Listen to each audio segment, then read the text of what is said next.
Hello, you guys. How's everybody doing? How's everybody?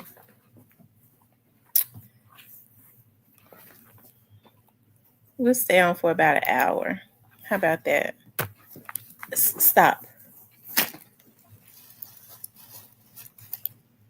Because I was on for an hour today, so I'll stay on an hour tonight. Hey, the Black Barbie.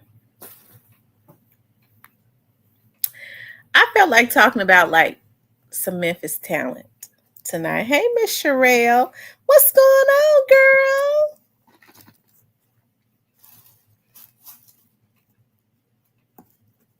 Hey, Miss Diane.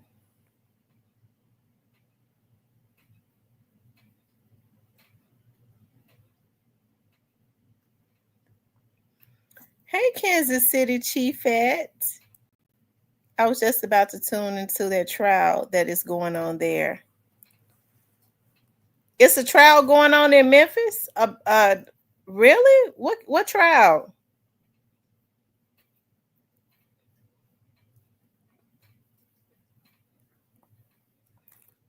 That's been well publicized. Well, it's always trials going on, but normally around November they don't even have trials.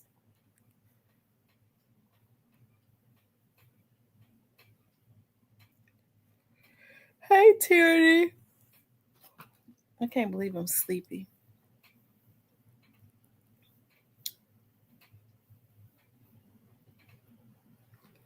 She's from out of Memphis? The lady that killed her pastor boyfriend?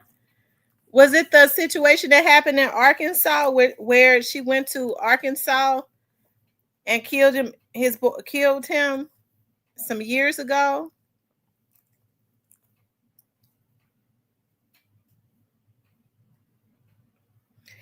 Y'all, I wonder why people offer their rocker now. She's out of Arkansas. Okay, she was out of Arkansas. He's from Memphis. Okay. Okay, I remember that. That happened some years ago. It's just getting a trial. Oh my God, I gotta follow that because I remember that. I definitely do. Yeah, I think that is behind on. Oh yes, you know what? Because at first they was trying to say they thought maybe that his wife was involved. Yeah, it's just getting to trial because they were trying to say they think that his wife was in on it or something.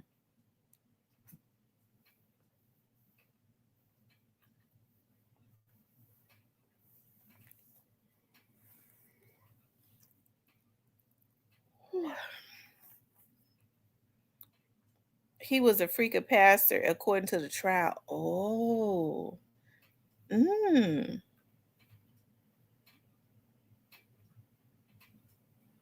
Oh wow. I wonder why she come away from Arkansas, Little Rock. She drove 3 hours. Little Rock is about 3 hours.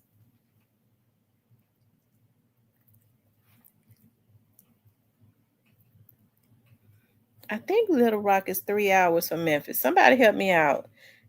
I think Little Rock is 3 hours from Memphis. I remember we used to go down through there to go to Pine Bluff. He was a freakazoid. Oh my God. Is that the reason she lost her mind? Oh my God, that's why she lost her mind. Oh Lord. What she say he was doing? They said it was about 3 hours during. Okay, yeah, it's about 3 hours. When I was working this case in Pine Bluff, this cold case. I always thought that you get to Pine Bluff before you get to Little Rock, but for some reason or another, I think after I started going so many times, I was like, Aren't we going through Little Rock before we get to Pine Bluff? My mind was so.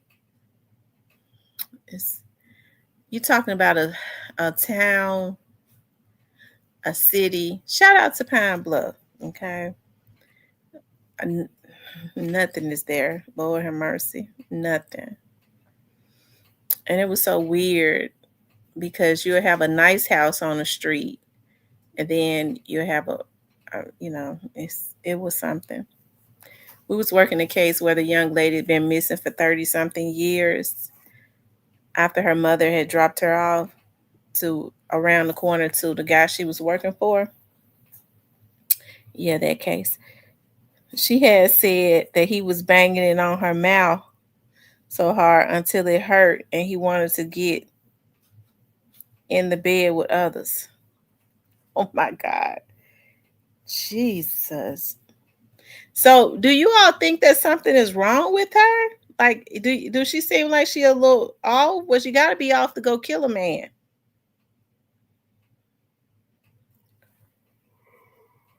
Did she know he was married?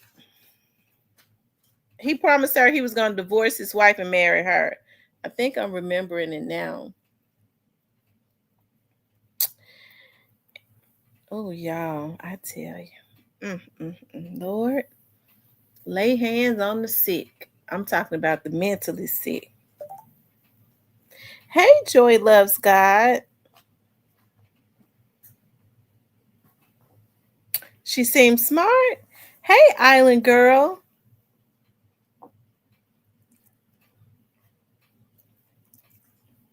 Me too, Island girl. I've been working like a dog. When I tell you, I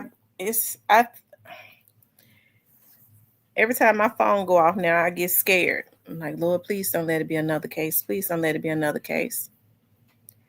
My back hurting now from walking in Orange Mountain today. Anyways, you guys, I want to talk about I want to talk about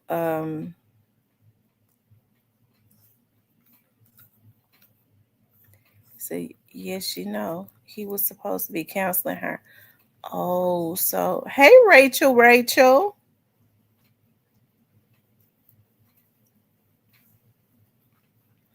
Rachel, is this your first time in here?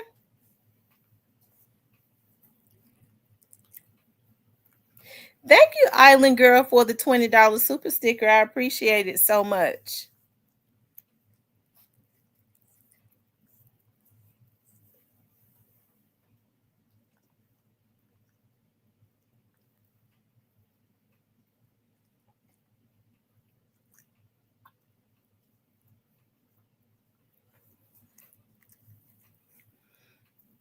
She said Orange Mountain. Oh, she had a master's degree. Oh my Lord. Mm. It's so sad. Yeah, I really get sad when people mess their lives up because they cannot control their emotions.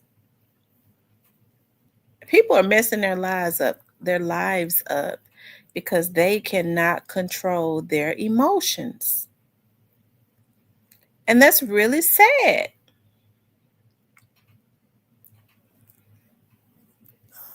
And it seems like the older they get, the worse they get. Okay. With not being able to handle themselves. I mean, I know they were saying that he lied to her and made her think that he was going to marry her. As I remember, Thaddeus Matthews said, no, I get on when I have a chance because of my work hours. Okay. Um, I know that Thaddeus Matthews kind of touched on, everything, right? And he had said that he had kind of touched on, he felt like um the wife may have been involved, but evidently she wasn't because she was never charged or anything like that. But yeah, when I used to work in the private sector. I used to. I had this case. Of course, y'all have heard me talk about it before, of the missing young lady, because we aired it. Anyways, you guys, I wanted to talk about Memphis has a lot of unmatched talent. It's basically the hub for talent. I just kind of felt like, um, and I put quite a few people up there because I thought about the producers and stuff. I ain't want to leave Mr. N out. Mr. N is a good producer. Okay, Mr. N has come through, and we did an interview with him on the channel and all of that. It was one of my good interviews, and he has you know um contributed to the Memphis sound. He's one of the ones. Okay, it's so many. I couldn't put everybody up there. Oh my God, y'all! Did y'all look at the thumbnail? Oh my God, I be laughing at myself a lot too. Um, Diane says, I know she was wrong for unaliving him, but her testimony was sad and hurtful. Yeah. Unfortunately, she's not married. What was that lady name? Was it Mary Poppins from out of Memphis? Her name wasn't Mary Poppins. The lady who was married to the pastor, and she took him out, and then she got out. She got Leslie Ballin and Steve Faris, and they got that lady off. Of course, she didn't look like us though. So I don't know if this lady is going to be as successful as she was. Okay.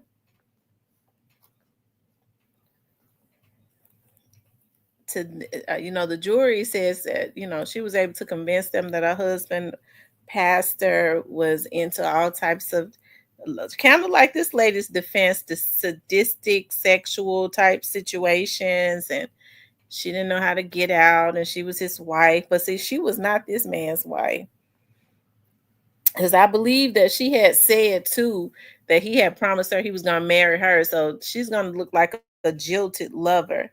Hey, Althea. But anyways, y'all, I wanted to talk about, like, Memphis has a lot of unmatched talent, and I think about, Memphis don't get, yeah, Mary Winkler, that was her. I think she would turn her tears off too quickly during her testimony. I think she killed him because he had been promised her he was gonna leave his wife, and then he might have started cutting her off. And said this ninja think he gonna just turn me out, because folks say that now. That's why I'm kind of scared, y'all, to really date for real, for real. I know I be saying sometimes, that I be wanting to get married, and I do, but I think I just want. I'm gonna give me an old husband, child. He be too, but then okay, so well, I do need him to be able to. Okay, so I don't want him too old, but his mindset. I want somebody that's got a mindset. I can't go to jail. I got too much to lose. I can't go to jail. So therefore, I know that he won't flip out on me or anything like that, because I'm real. I got a smart mouth, but I mainly be playing and stuff. But that's what happened. He broke up with through a disappearing text message. Oh, he broke up with her and she lost her temper.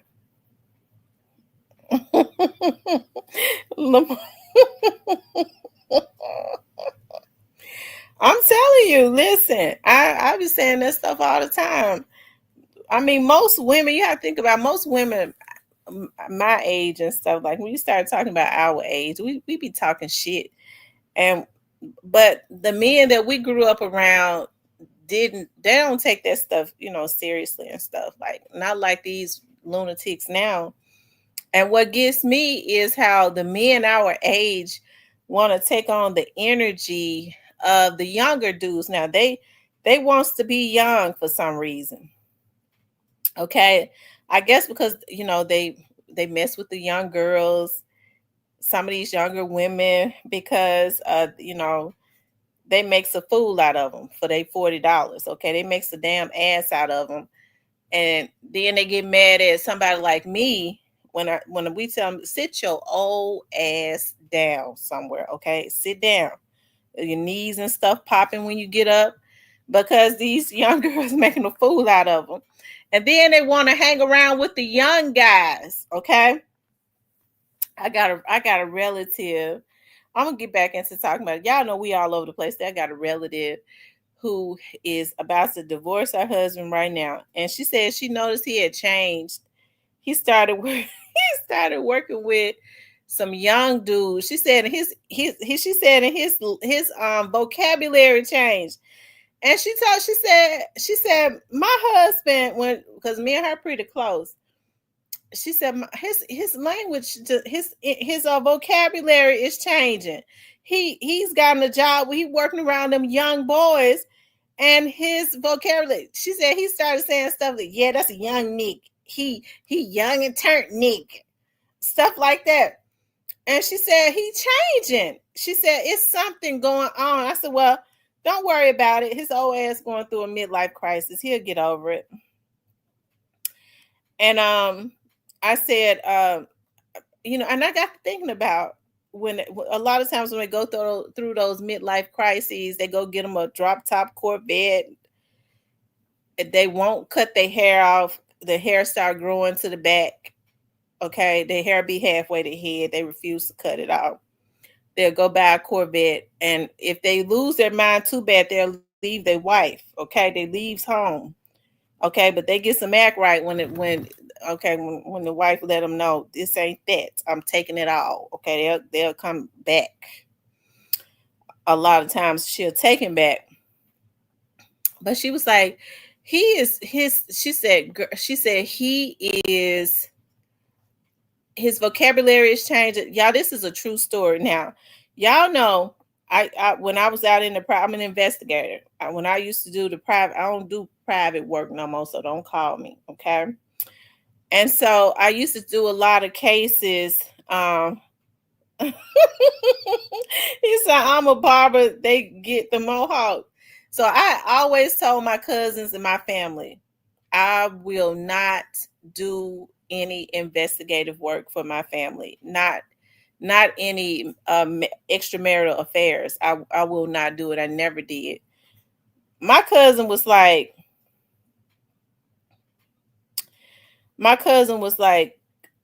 cousin, please. It's something going on with him. I said, I'm not gonna do it. I tried to refer her to somebody else. So he got to acting up. He did. He got to acting up real bad. He got mad, he left. And she was like, he's never left me. He got mad and left. He came back, but he left. And she was really distraught. She was like, I feel like he's doing something. I said, well, let me just say this. I don't like to get into the middle of stuff with family members and stuff because you know, they'll sit up. I know how my family is. They'll tell it. Yeah, that's the reason why crazy. Okay.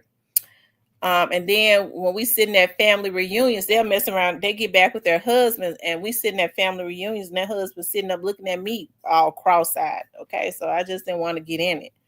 But anyways, she was so distraught. I said, well, look here. If he's doing anything, it's gonna be in that phone. She said, you think so? I said, yeah.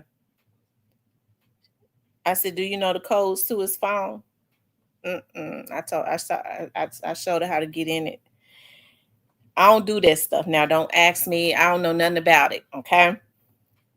And so she found it. And she found it. Okay. He was messing with a girl, and she was 20 years old. Did y'all hear what I say? 20. She was 20. I ran the information. She was 20. And please don't ask me how old he is. Just know he a damn old fool. Okay? 20 years old. And y'all, the stuff that he would, oh, Lord have mercy. Uh-huh. So I don't even know how we get into that. But anyways, to make a long story short, um, she said, oh, she was blowing it. Yeah, y'all, the stuff that they was talking about. Yeah, he was basically a pervert, but she was after money. She was after money. He would say, "What you doing?" Looking at Timu. She liked to order shit from Timu. She was a cheap, okay. She liked to order stuff from Timu. Okay, she was one of them little girls. Nothing. Still looking at want to order my stuff. Looking at my stuff that's been sitting in my Timu basket for a couple of days because I ain't got the money. Whenever it was always about some money now. I mean, they was ordering at work. He was ordering 60 and $70 worth of food, ordering her Ubers and stuff to get back and forth to work because she ain't had no car. So my cousin was right. But I really I did I hate that I got in it because she flipped. Okay. And that mind already wasn't right. Okay. And I knew because I grew up with my cousin. It was never right. She she totally flipped. It really hurt my feelings. It really did hurt me. So because of that, when she would call me at 2 or 3 o'clock in the morning, cousin, you up? I want to talk. I would get up and talk to her because I felt bad. Because I was like, Lord, I never should have really even revealed that stuff to her. I never should have got in it. But another private investigator would have did it, but they was gonna hit her over across the head with the fees. I'm not asking for no. I'm saying she wanted. Hey, hey, hey, hey. She wanted. She. Hey. She like Timo. Y'all, hold on, y'all.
Okay, y'all. I'm sorry. My dogs be on point.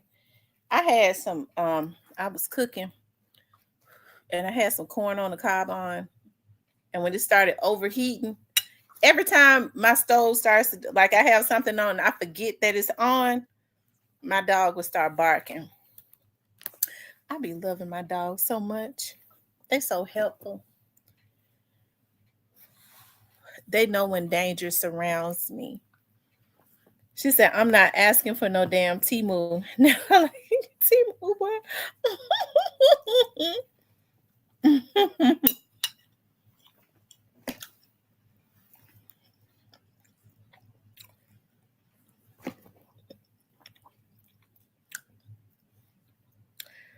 I tell you. But anyway, y'all, how we get to talking about that? We're talking about a lot of these older people that's losing their minds. I was telling y'all about my cousin husband. Anyways, it seemed like to me he fell in love with the girl because all he would ever tell, oh, I know your freaky ass. This, I know your freaky. I heard whatever she did to him.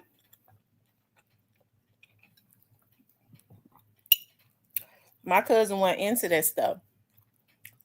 He lost his mind. He lost his mind. Mm, mm, mm. He did his wife like that. Okay. He did his wife like that. His wife was good to him. They had been together all those years. She picked him up out the garbage can. Okay. That's what she did. She picked him up out the garbage can and washed him off. Mm, mm, mm. I told her, I said, well, listen, it ain't no need in you. Cause she wanted to constantly tell him, she wanted him to feel bad. I said he caught. He's gonna play hard. You don't need to don't even tell him how you feel. It ain't even good to let people know how you feel. Really, I said you're not gonna win. Constantly telling him how you feel. He know he hurt you. You ain't got to let him know. He don't need to be able to read you. He don't need to know your emotions. The best thing from this point on is the sneak attack. Everything should be the sneak attack. You surprise him and knock the hell out of him. Every time he turn around, he'll be getting a hit. Boom, boom, boom. You get emotional and tell him, I'm going to do this, I'm going to do that. Mm-mm. You got the upper hand, girl. You better act like it. I think she better now, though.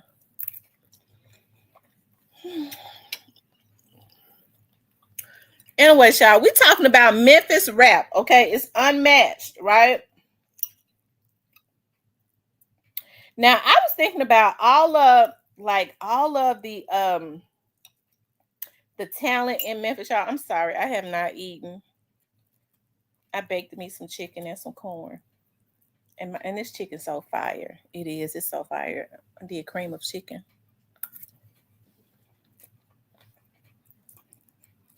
And we have people like Drama Boy and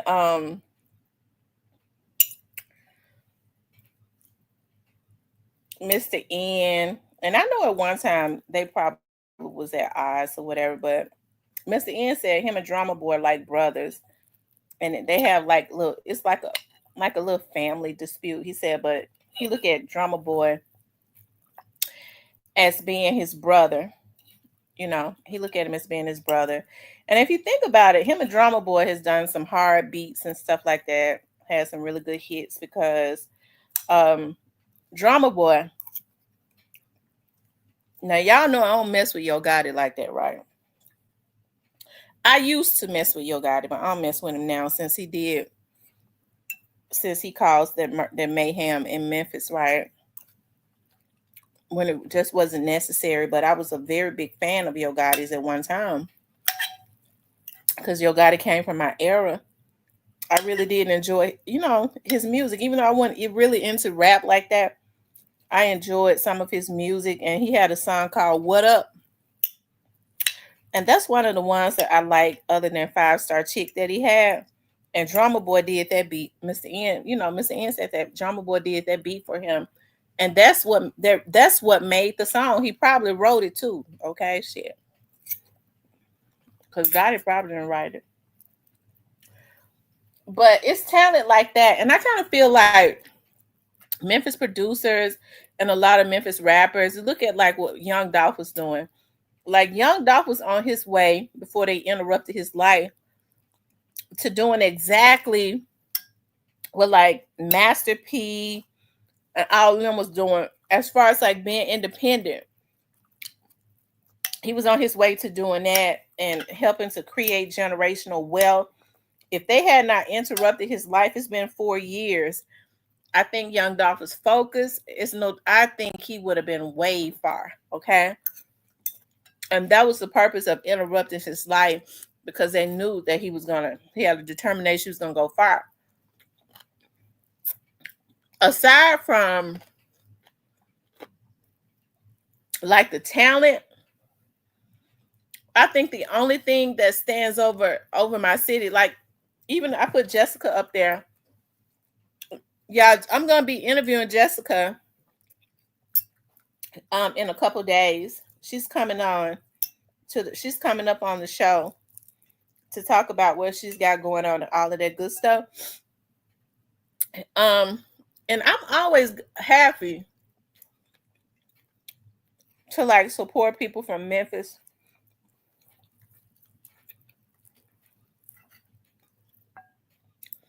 I think the only problem that lies with Memphis is that spirit of jealousy.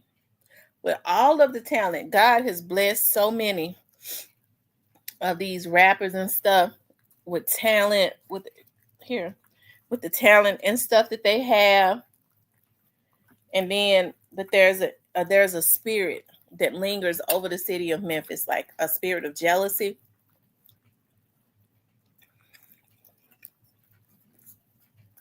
And I think it's really sad. I think it's really sad that you have people from your own city, okay, that look to throw daggers in your back. With all of the talent in Memphis, it's so unfortunate that people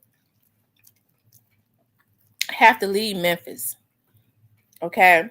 You have some of these people when they leave, they give back, like Jessica, like Young Dolph was giving back.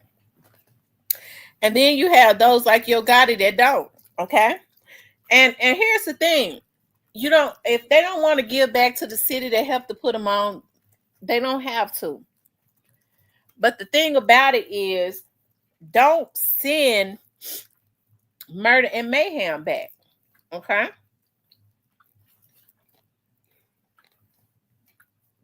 You got people like Gangsta Pat, who was who was one of the first. Now I put Gangsta Pat up there, y'all, because Gangsta Pat was one of the first, okay, to go national in Memphis. He was even before A Ball and MJG. Okay. I don't think people give Gangsta Pat his props, okay? Gangsta Pat is real talented. He's very talented, okay? And he's talented.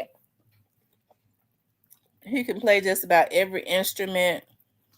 He comes from that old school where, hey, they had to learn how to do everything basically. And I don't think that people give him his props like they should. Now I do feel like they give A Ball and MJG their props just like they should. They should do that. Okay. But I don't think that people like Gangsta Pat and people like that, I think 3 6 Mafia get theirs. I think they get their props that they should. I'm talking, from around the city and stuff, but even though they do, I just don't think that they get it enough nationally, because people like to come to the South and steal a lot of the swag, a lot of the yeah, a lot of the swag, a lot of the what's the word I'm looking for? Lingo and all of that, and then kind of laugh at the South, like the South is slow and all of that, all while stealing from a lot of these talented producers and rappers and all of that from out of the South, right? What's up, Cypress? From out of the South. So I wanted to talk. I had to talk about that. I was thinking about that. Even those, like that have gone like and got no national shows and stuff. For take Jessica for instance. Hey, I like what Jessica did when she came in. She was very on Love and Hip Hop. Hey, I don't know if she was supposed to be a main character, but she ended up being one, right? She was a major component as it relates to the show. She showed her life. She got married. She had her children. She represented Memphis. Hey, K Michelle, all of them. Like, it's just a lot of talent.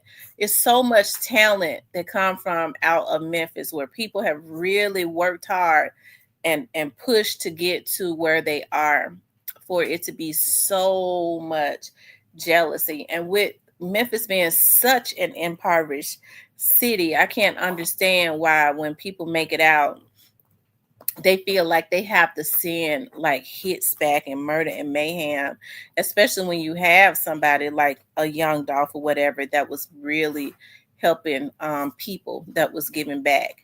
If you have a love for your city, and everybody should, why on earth would you ever kill somebody that was giving back when you know that Memphis has been in a state of emergency?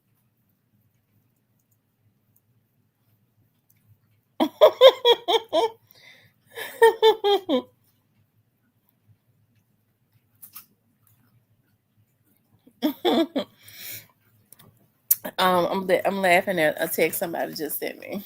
Um, but yeah, when you know that Memphis has been in a state of emergency, in an impoverished city, and you know you got somebody that's giving back, why, you know, why would they do that when a lot of these people, and it was people from out of the hood that did it, you know, or they had been in the hood. So nobody, like I said, has to say to you that a lot of people in Memphis are struggling, have been even before young Doc was killed. Okay, you know, why take him out? Why concoct a scheme to take out somebody that was further helping to solidify a space in history, well on his way to doing major things and signing more people and making them millionaires? Can you imagine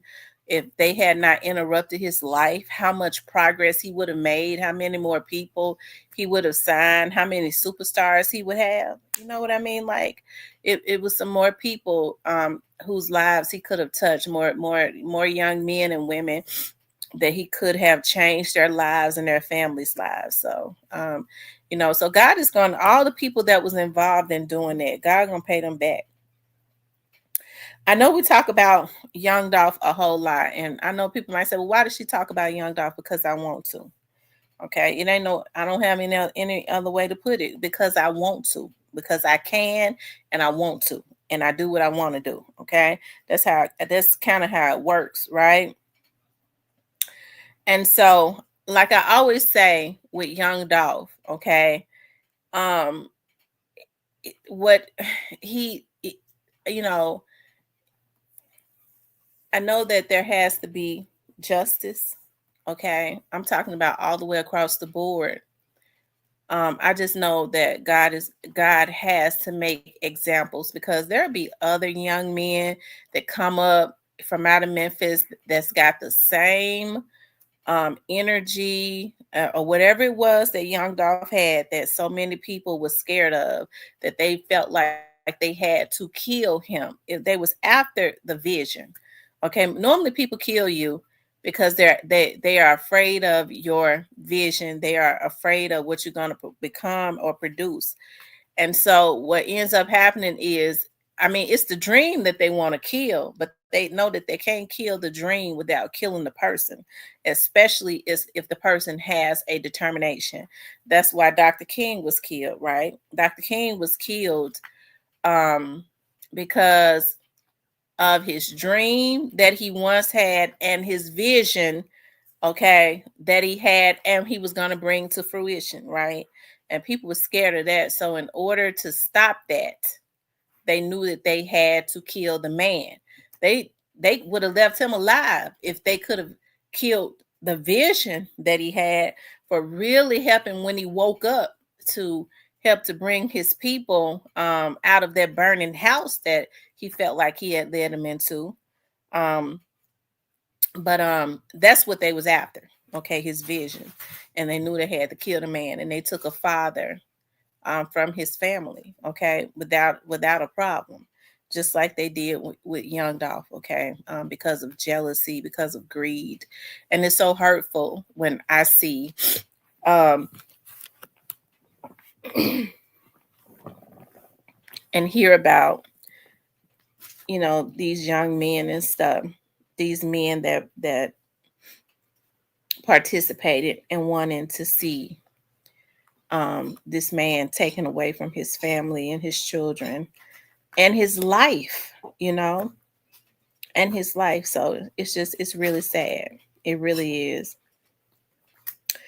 So I think, like I said, with all of the unmatched talent, okay, with all of the unmatched talent in Memphis, I think some of the reasons why um, there seems to be a plateau, because it should be limitless. It should be unlimited, right? Especially since God has given the talent. It's the jealousy, right? It's the jealousy at this point. And nobody wants to say it, but it's the jealousy. All right. Like, you have people like, Finesse Two Times. Hey, because I ain't no hater. Finesse Two Times is jacked up. But you can't take away that Finesse Two Times is very talented, right? He's very talented. So Cypress says, shout out to Yo Gotti for being great at what he do, creating real superstars that people actually know and listen to. North Memphis. Cypress, did somebody don't get me started. Cypress, I hope nobody told you to type that in the chat. But hey, shout out to Yo Gotti. Yo Gotti has had songs and stuff. I know he's a fan of the show. Right now it ain't but 53 people in here. He was number one to come up in here, like he always is, right? He was number one. So he was, shout out to Yo Gotti, because at one time Yo Gotti was well on his way. Yo Gotti was well on his way. That's right, Godspeed. Long live Paper Route Frank. That's Young Dolph, in case people don't know. And then he allowed his fear, he took his eyes off of whatever prize, because God had blessed that dude. Okay, Yo Gotti has a distinctive, like when you hear him rap, it's him. He has a unique sound and all of that. Okay, he was not up to par on the business. Okay, Young Dolph was. Okay, so regardless to whether people may feel like Yo Gotti was more talented than Young Dolph or not, it don't matter about the talent if you ain't business savvy. Young Dolph was business savvy, and so he was able to. I don't give a damn how long Yo Gotti was out. Young Dolph was able to obtain more than him, because he knew how to, he understood the bottom line before Yo Gotti did. Okay, maybe Yo Gotti has now at some point. I don't know if he getting $100 million loans. It seemed like to me he still ain't learned shit. That means he's still in debt. The goal is not to be in debt, right? And so, but hey, I like this music. I supported Yo Gotti. I don't hate Yo Gotti. I hate what Yo Gotti has done. Okay, I hate what he has done to his city, and it seems to me he has a hate for Memphis. When he spearheaded, okay, what they did to Young Dolph, it was obvious to me that he had a hate for the city that helped to put him on. Okay, you got to hate your city to pay money to send a bunch of damn fools out to go kill another star in the city. Okay, and and not feel anything and see all the murder and mayhem that came behind it. That was a direct result and effect of his jealousy. I mean, somebody need to say it. Ain't nobody saying it to him. Everybody want to ask him. I guess I to make my own money. I do real good. Okay. I do pretty good for myself. All right. I ain't rich or none, but I do good for myself. But I'm gonna be. I am going to be though. Because I'm gonna keep tapping.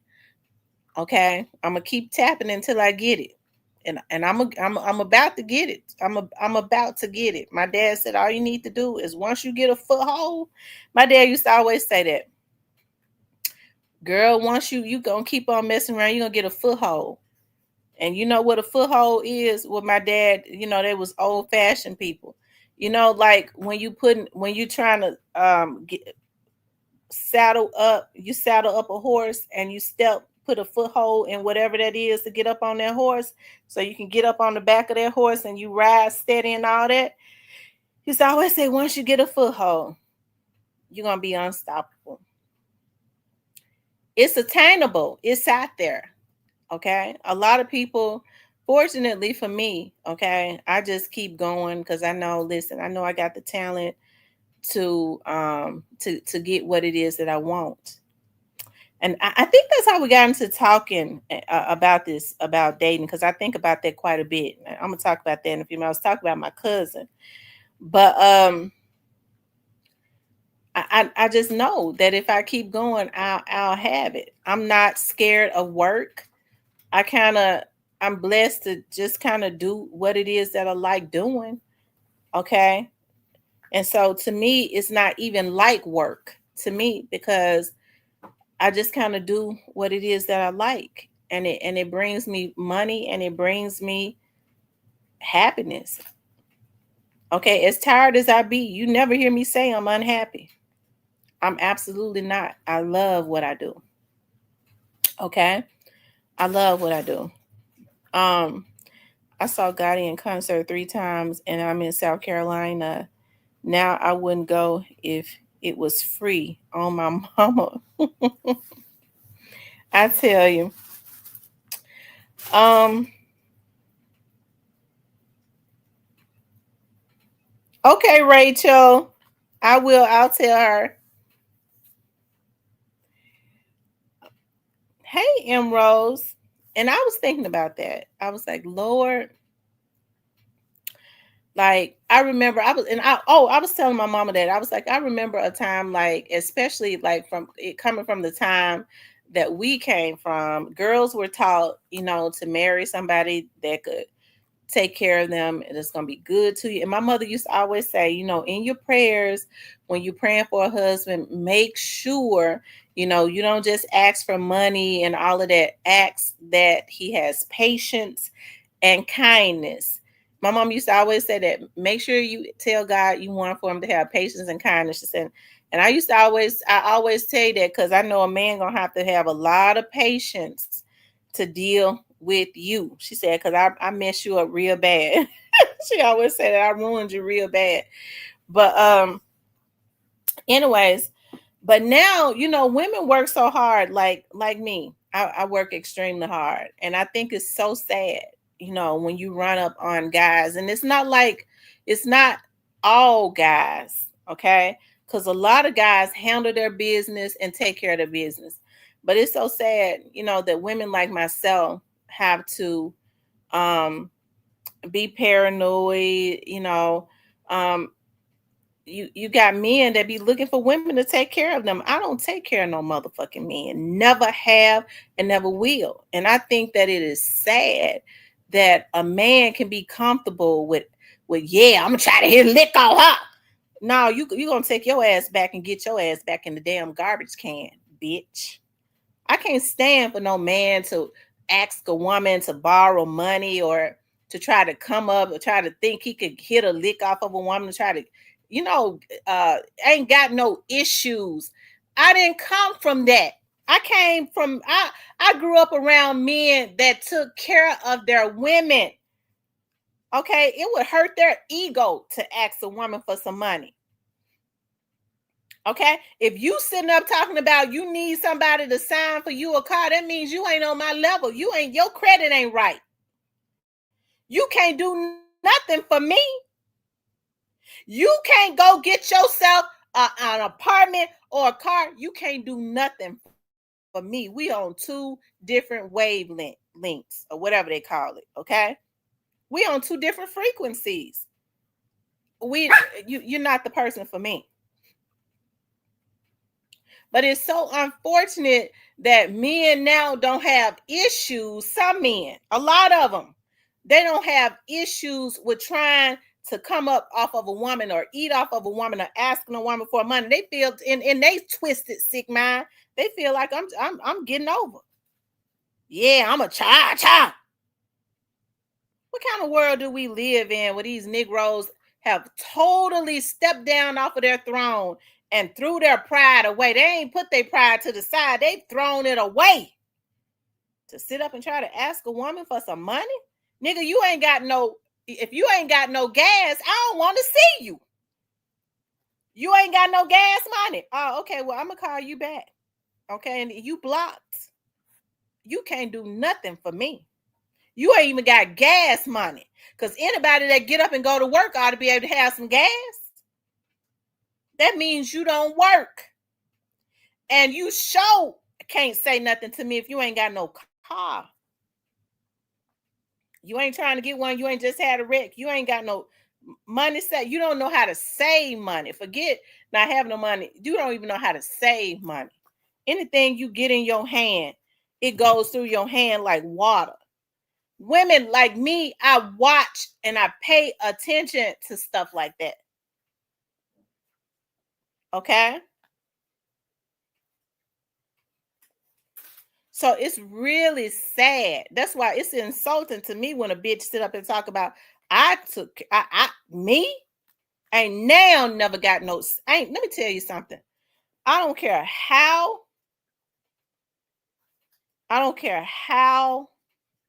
I might have had issues with dudes. Okay, because they would cheat and I would get rid of them. They ain't never asked a sister for, they took care of a sister. Whether they were street dudes or if they were not street dudes. They took care of a sister. Okay. Now I be sitting up. That's one of the reasons why I'm really content. Because I hear women say now, I hear men say it.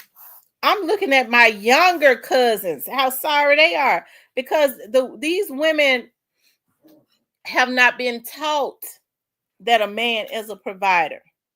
How they just give these men everything. And so I guess now because I'm a little older, some of these damn fools say, "Oh, she older, yeah, she a sugar mama." You got me fucked up, and listen, I'll send papers to any bitch that ever think that they gonna put out in the street that I gave my motherfucking money away. That's defamation of character.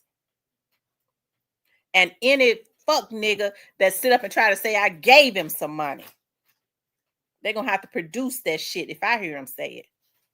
I don't care how much it costs. I ain't get ready to get no money off of them, but I'm gonna have your ass up in court though. You gonna produce that?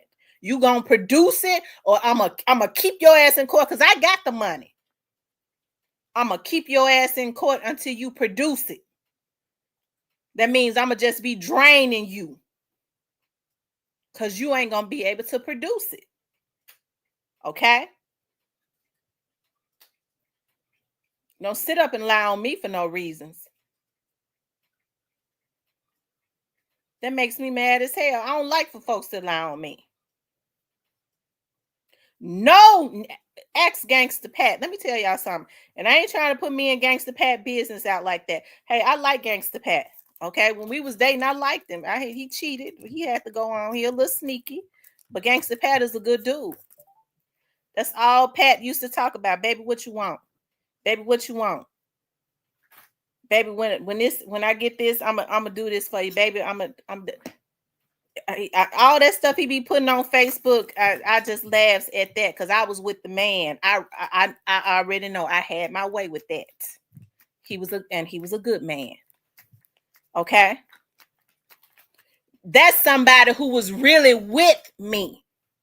Okay, that's somebody who was really with me, not some Negro that's lying like he was with me. Because one that was really with me, I already know that I ain't forking out no $600 to no damn man. Okay, and I keep harping on that because I get madder and madder and madder every time I think about them lying on me like that. Okay, That's why I went to see that lawyer.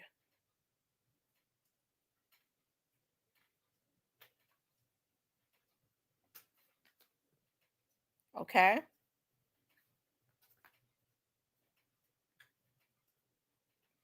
But I dated real men. They didn't look at themselves as being no simp. Them dudes was happy to be able to take care of their women. Now I see women, well, I'm gonna take the boom boom out to eat. I pay this time, he pay next time. What man want to take a woman out to eat and then have her pay for it? Don't no real men do that.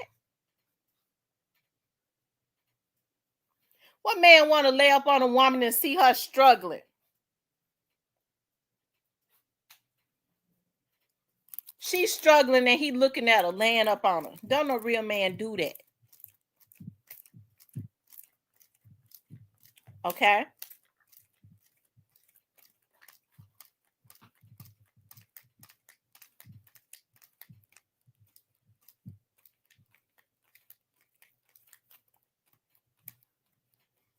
Real men don't do that. I grew up around providers. Us women were a little spoiled. But hey, I ain't no damn fool either, because I was always taught if he paid the cost, he's the boss. That's the reason why I always say the man is the head. I ain't got no problem with being the neck, because the head don't move without the neck. That's why I tell women, know how to influence your man. You got to know how to influence him. Don't manipulate him, because a lot of women use whip manipulation tactics now. Be turning the man against his kids because they jealous of him with his kids and with his mama. If he got a close relationship with mama, they want to isolate him. People like that got something to hide anyways. Okay, they don't want for somebody to tell him, man, she ain't hitting on shit. Okay, so they try to isolate them so that they can control them. That's the first form of control, isolation. So that's why I say influence the man right. If you can help him to be better, if he got a good, if he got a winner's mind. Hey, what y'all doing over there? If he got a winner's mind and you can help him to be better, get over here.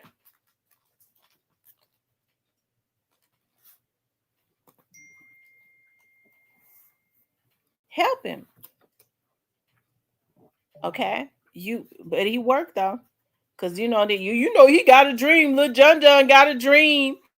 And he want to be a rapper. So I be buying him microphones and all that. Well, little John ain't got no damn dream if he ain't working to get it.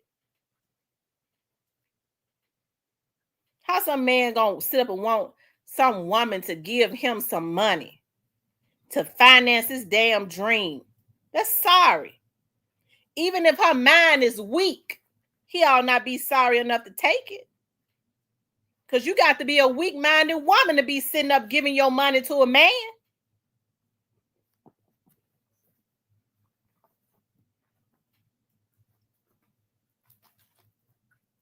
That's not how it is.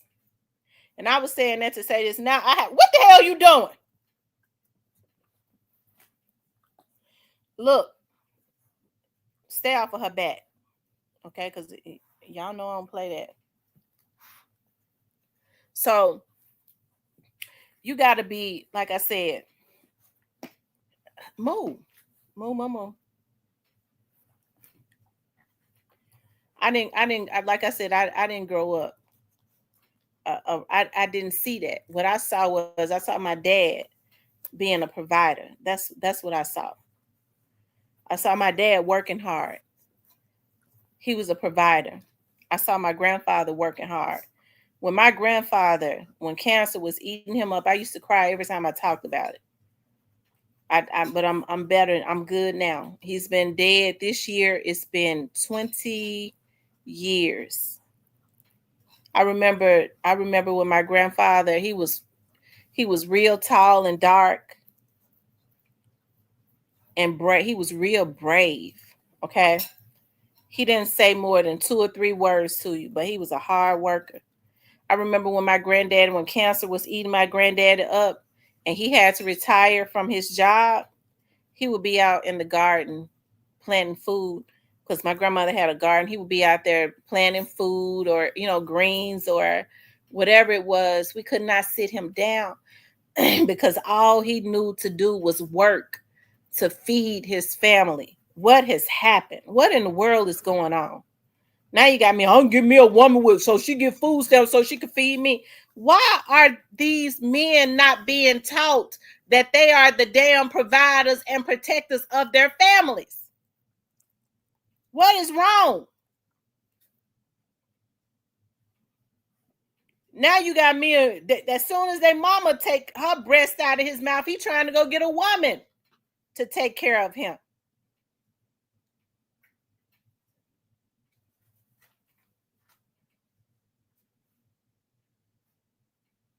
And a lot of them can't survive without leaning on one.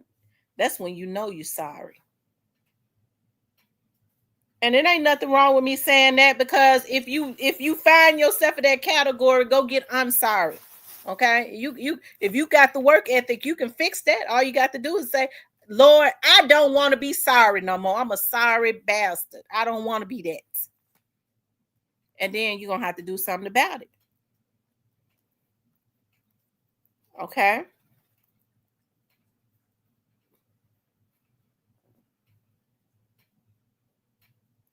You're gonna have to do something about it.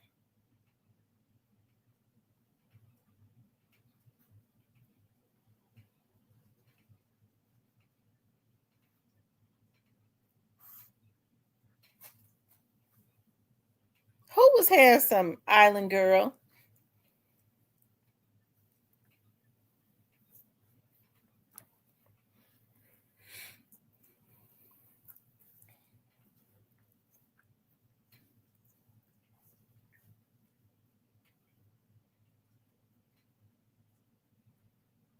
And Mr. Parker don't count. Mr. Parker had $1 million taste. He had $1 million taste buds. He just didn't have a work ethic. He wanted somebody else to give it to him, and it wasn't gonna be me. Okay. I don't mind building with a man, but I'm not gonna give it to him. I'm not gonna be the primary provider. I don't care who make the most. I'm not gonna be the primary provider. What I need him for.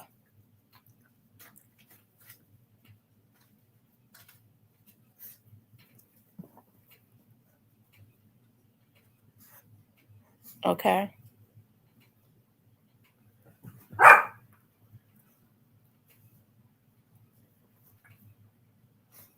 And I'm not being hateful. I'm just being real. As hard as I work my butt off. I'm constantly doing stuff to make myself better. So to always have revenue coming in, you think I'm gonna let a joker live off of me? You think I'm going as much free Peter? It ain't hard for me to get no damn man.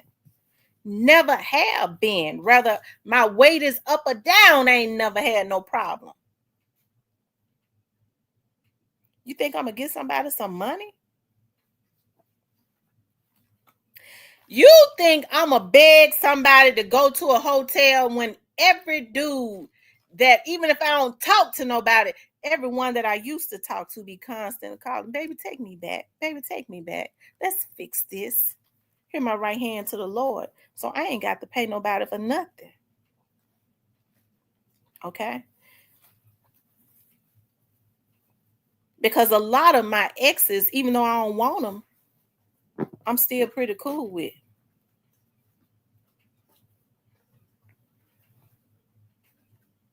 Okay?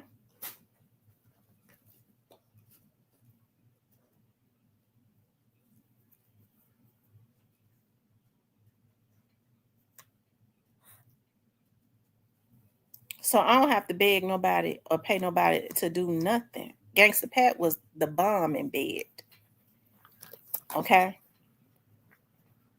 So if I had gotten, I mean, I ain't have to say desperate, but if I was gonna backtrack, it would be him. And I ain't got to pay him nothing. Never have.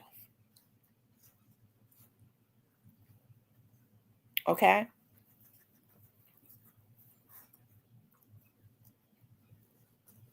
So don't play with me. Okay, let me get back into because I start getting mad when I think about these Negroes lying on me. I'm drifting off into a subject I don't need to get in because I'm gonna start getting madder and madder and madder and madder. Okay.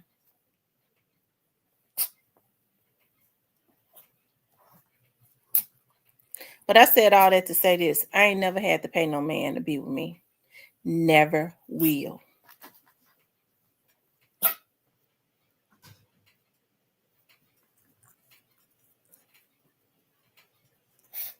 Okay.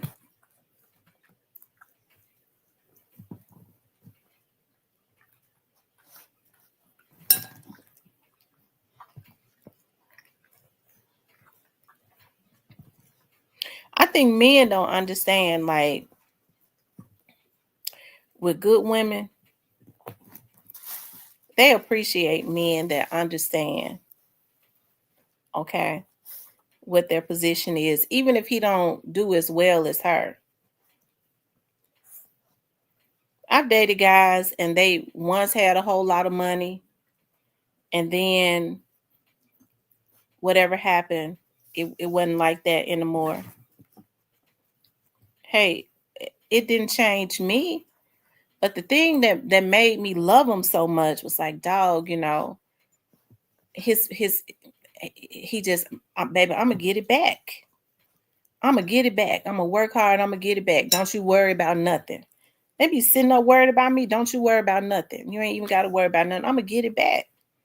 Like, dog, I love that man. That drive he got, that turns me on. Like, you feel secure in knowing, well, he ain't got it, but he sure gonna get it back. And I believe him because of his work ethic. And so being a good woman, a lot of men don't know, especially when they've been out in the street, they don't know how to legitimately do legitimate business, even though they real smart, business smart, they got a winner's mind. They don't really know how to put it on paper legitimately. That's where a good woman come in at. He take care of me, he good to me, he's kind.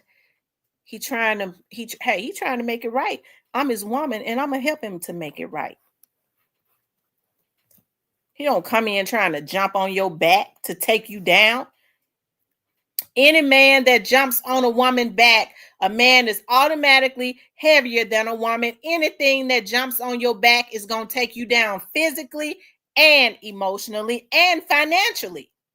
That's why I can't understand how a Negro could feel comfortable with doing it, not unless that's his intention to begin with.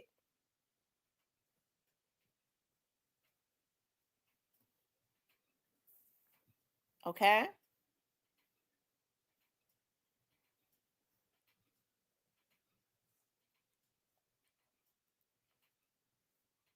And so a lot of these women better recognize,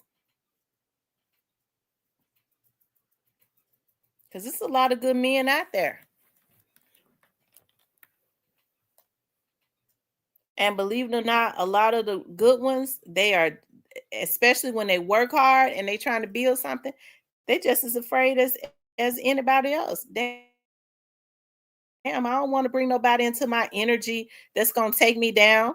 Hell, I'll provide for her. He might even think I'll provide for her, but I gotta make sure that she's worthy and that that's not all that she wants. Because trust me, a lot of these women just looking for some damn help, and that's it. And it ain't nothing wrong with wanting help, but their mindset is different. They ain't trying to bring nothing to the table. They just want a man to do it. And if he got it like that, that's one thing. But she, I guess he would want her to love him. No, it's not a real man. Don't no man want to see his woman stressing.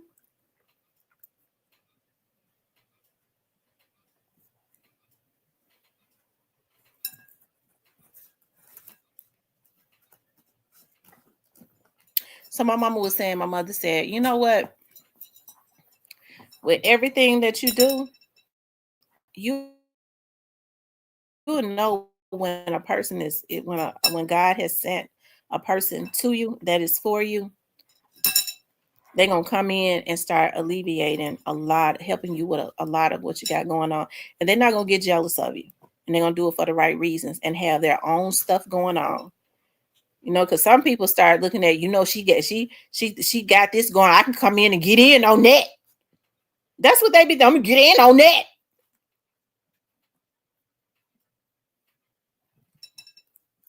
Okay. Pathetic. That's why a lot of women that say, "Well, I'm single and I'm happy," and a lot of men go, and it be a lot of good men. I don't think a lot of these men when they get mad at women when we say, "Look, I'm good. I ain't really even got to be with nobody." All she wants, she call herself strong. She talking about she don't need no man. These men don't know what we go through. All they know is, look, I ain't that type of man. I'm a good man. And, they don't understand what we see and come in contact with on a day-to-day basis. This is why we like that when a motherfucker think you going to buy their cigarettes or that soon as you meet him, can't you loan me $20? You thinking the dude cool. You having a conversation with him because I don't conversate with everybody. The next thing, can you loan me $20? What? What in the, oh my God, are you serious? Are you serious or are you just playing? That's what's out there. These ninjas are disguised, and then unfortunately, because they've dealt with low vibrational women, they think if I could get her to start liking me, she'll give me her money. No, I don't want nothing else to do with you. You ain't getting no money from me. I thought you had some money.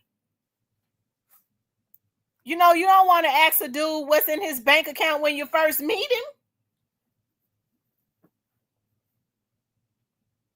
Like, oh my God. Okay, so now I know I gotta block him. I'm not getting ready to be arguing with no man about what he did. You blocked. I'm just not gonna answer your phone call no more. I'm gonna block you. That's what I'm gonna do. I'm blocking you. You too sorry to talk to me. Whatever you looking for, I ain't got it.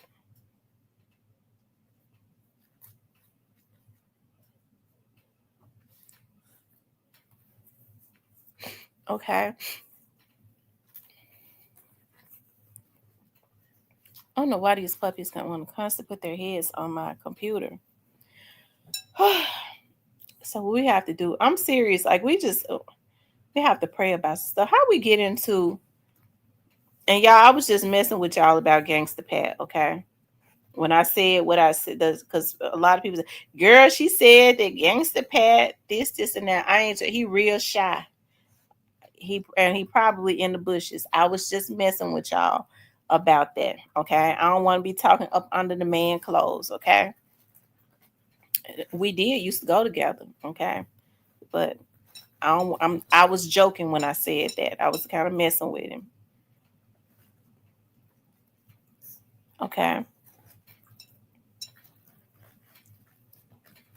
That's right, Island Girl. Like it's a shame. Like it's so, and I'm telling you, like it's so sad. Like you go on a date with a guy. I mean, I don't feel comfortable with. It's so sad. Like I always, okay, let me meet you there. I don't want to get in his car because you don't ever know how crazy they are. I don't want to have to off nobody's damn son. So I'll meet you there. And then, as a woman, you always supposed to take a few dollars, but it's like you have to think about, okay, you don't ever know what's gonna happen. And then you have to think about when you sitting there with the man, because a lot of them are so pathetic. Okay, do he know that we're on the date that he's supposed to buy the dinner?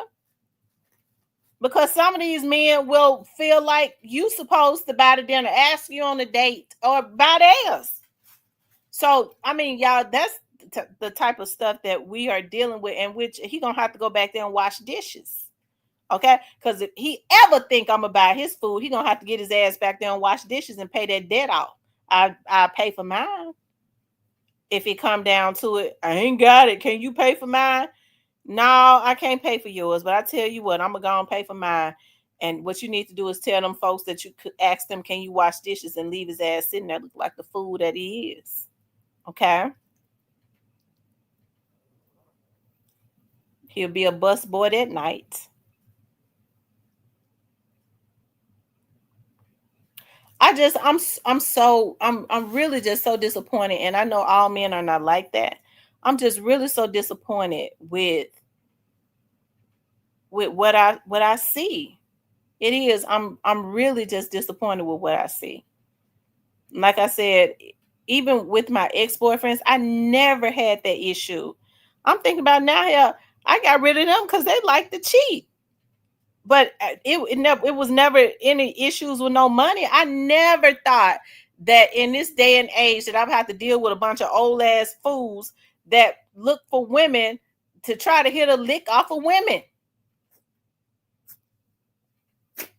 Sorry.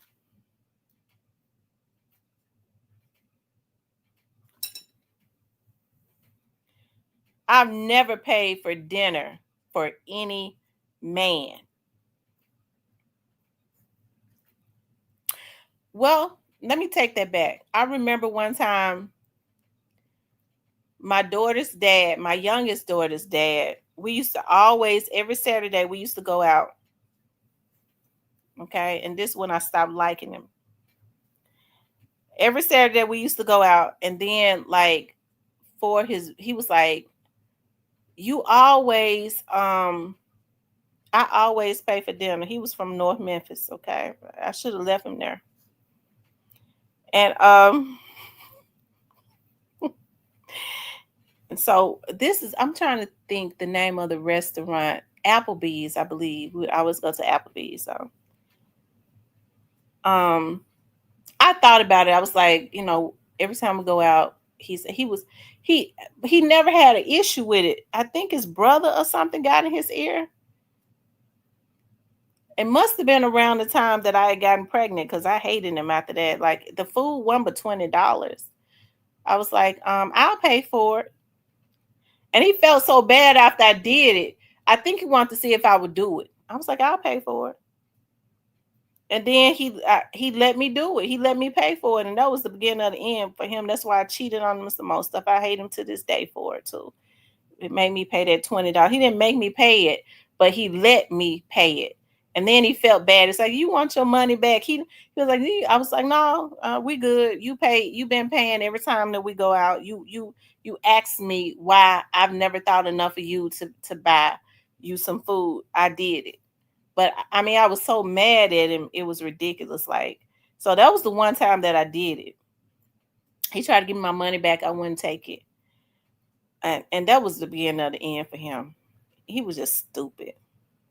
But unfortunately, I was already pregnant and I didn't even know it. Chattown Founder says, if a man is, fortunately, I was pregnant because I'm happy that I had my daughter. Let me take that back. And shout out to the people. Shout out to the North Memphis. I know I be making jokes about North Memphis all the time. And look, I could talk like that about my child's daddy because he be in the chat too listening. Because he told my daughter he be in the chat, okay? But I used to always mess with him about being from North Memphis.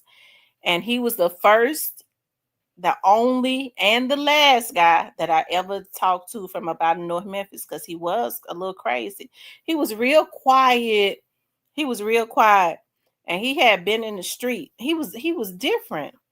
He had been in the street. Him and his brothers were terrible, and I guess he was too. But he was just real quiet with his. Like he would be real quiet. It's like he would talk. My daughter talks exactly like him. My daughter talks exactly like him because she got that real quiet talk. Mama, that's like a little whiny little talk. And the dudes that he used to hang around in North Memphis, they were terrible. So he had to have been terrible with them. You don't hang around people if you're not like them, okay? Because they was, I don't want to talk about it.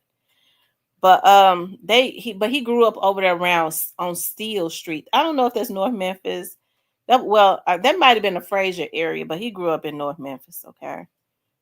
And yeah, that was the only time.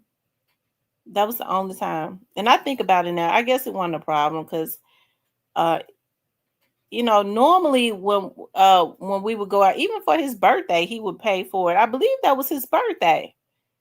Yeah, because it was around the time I was pregnant. I didn't know it. It was in September. Yeah, around that time. I guess he felt like, why don't you pay for the food and it's my birthday or something like that. But even still, he was a cool guy. He would always try to get me. I mean, like I told him I like bracelets. He was cool too. He actually was not bad. I think about it now, like he was quiet and sneaky and stuff, but he wasn't bad. I was just as bad. I started thinking about that stuff now, and I was just as bad as him because I had a real smart mouth. He had to do like I got pissed off if he didn't do everything I told him to do because he started out doing it. I was just as bad. I can't put everything on him because I was just as bad too. The only thing that he did that was really bad was I caught him cheat. I actually caught him cheating. I told y'all I actually caught him cheating. That dude used to always talk about, if I catch you with somebody, I'm gonna do this, and that. At that time, he was called himself as scared. I guess he called himself was gonna shoot them. Like he was carrying a shotgun, just crazy. I don't know what he thought he was gonna do, but I actually caught him cheating. He was still messing around with his kids' mamas. He was cheating on me with them, and one of them told me. She said, um yeah, I was mean at times. I was mean. So, I mean, he was a cool dude. He was. We really had more fun than not. We had more fun than not fun. So, I'm not gonna. He wasn't bad, but I caught him cheating. And his daughter, his son's mother told me. She said, yeah, cause she at that time it was pagers, and she went through his pager because he had been sneaking over there with her, right? And she said, well, he come over my house like late at night, and this is how she said it, and we be having sex. She told me where she lived at. She lived like off of Getwell. And I remember when she gave me the address, and I was like, I ain't going to nobody's house. But you young and dumb, you would do some stuff. And I thought about it. I remember him saying one night, please let me stay woke. I said, what you trying to stay woke for? I thought you was getting ready to go to sleep. So I had to get up early. And she said he leaves real early because he have to be at work at 6. I got up early that morning. When he said that, I could not sleep. I got up early, and I had that address written down. I went down Getwell. All I know is I went down Getwell, turned on, I forgot what street. It was in the projects, okay, just straight up ghetto. And it was a long street. And I said, Lord, and I thought about it. Once I went down the street, I was like, I don't see his truck. And I said, oh God, I'm tripping. I remember saying, I can't believe I'm doing this. Like, I'm tripping. This boy ain't over here. That boy at home in North Memphis. He getting ready to go to work. I almost turned around and went back the other way and left to go back home. I was like, I'm going back to get well and going on down, get well, back to Shelby Drive, go home. I don't know what it was, but something said, go all the way down this street. Go all the way down this street. I went all the way down the street because her house was at a dead end. I went all the way down this street, and I saw his truck sitting in their driveway. I said, oh my God, I flipped out. It was about 6 o'clock in the morning. He never, I said, oh my God. I said, oh my God. Yeah, I flipped out so bad. I just couldn't believe it. I was like, oh my God, he is really over here. She was telling the truth. And I just thank the Lord because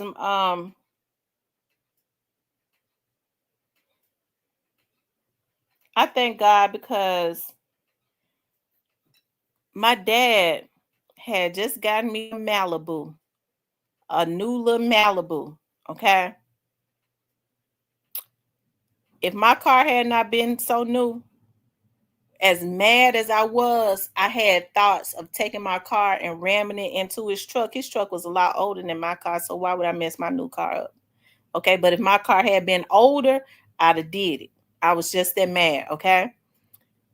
And so I started knocking on the door. I could hear them in there. I was knocking on the door. I could hear them. I just thank God because she could have did anything to me. She could have killed me or anything. Lord, I thank you. But I was a lot younger, y'all.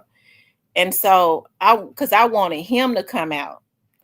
And I could hear them in there, boom, boom, boom, boom. Because the house wasn't nothing but a little shack, a little shotgun shack. Okay. And I could hear them boom, boom, boom, boom in the house. And so she told me later, I was trying to open the door so you could see him with no clothes on. And she said he was tackling her. She said he was tackling her, throwing her. She said he threw me over the table. I was trying to open the door.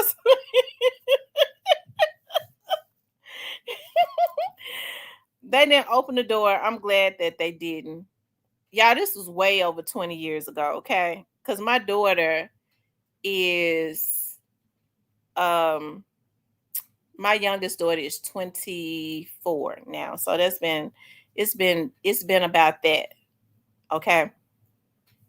But to make a long story short, when after I left, he came out. He came out to try to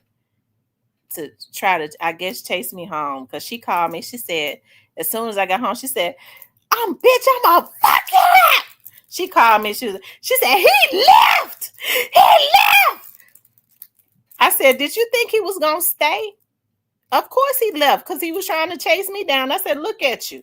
I had to make her feel bad. Oh, I tried to make her feel as bad. I was so mad I didn't know what to do. She was calling me. See, I don't like women to do that. They try to call you and tell you about men so that you'll leave them alone, and which I should have, but I could stay with him out of spite.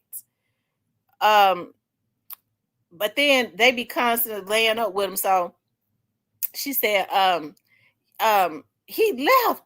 She was mad because he left. I guess she thought, I said, did you think he was gonna stay there with you? I said, look at you sitting up chasing him, holding all onto his bumper with his nut and shit running all down your face. You done let him do whatever had his way with you, and now he chasing me, and you trying to hold on to his bumper. I talked to her so bad it was ridiculous. Oh, it made me mad. But anyways, I got a tennis bracelet that Christmas, and because he was trying so hard to get me back. I wish I had just let him be because I messed around and got pregnant. I don't think I was pregnant at that point. I got pregnant shortly after, but it never should have happened because I couldn't stand him. Because every time we would be sitting looking at a movie or something, and he'll laugh, and I said, "What you laughing at? Is that a movie that you was looking at with her?" Like I was anything that I could do to torment him. That's exactly what I did. I could not stand him.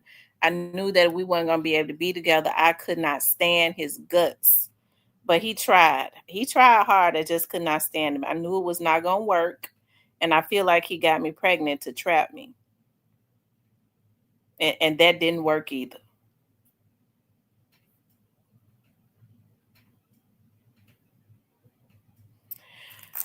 Yeah, y'all. I just be thinking about the old days sometimes.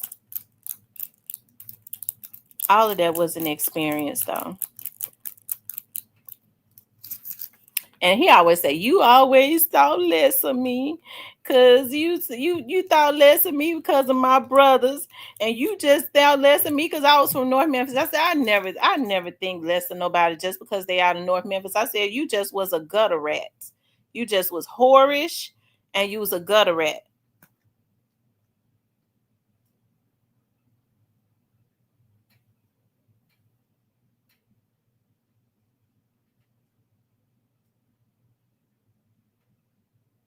He'd be cool now though. We was at the hospital about when my daughter had surgery. Our daughter had surgery. She had to have an emergency surgery about a month and a half ago. He hurry up and ran up to the hospital. I was sitting there every time he be looking down but he was always shy. He was looking down when he talking to me and stuff. He always talking to my daughter about some old stuff. I'm like, I don't tell your dad. I don't even remember that stuff. He talking about I did to him, and if he said I did it, I probably did because he always did something, and I would always be on my get back. So I probably did because around that time with him, I had started getting real. I was on my get back.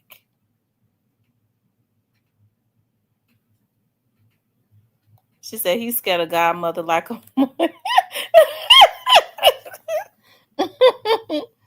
godmother need to come up. I talked to godmother today. I'm gonna see if she want to come up tonight. Let me see if she want to come up.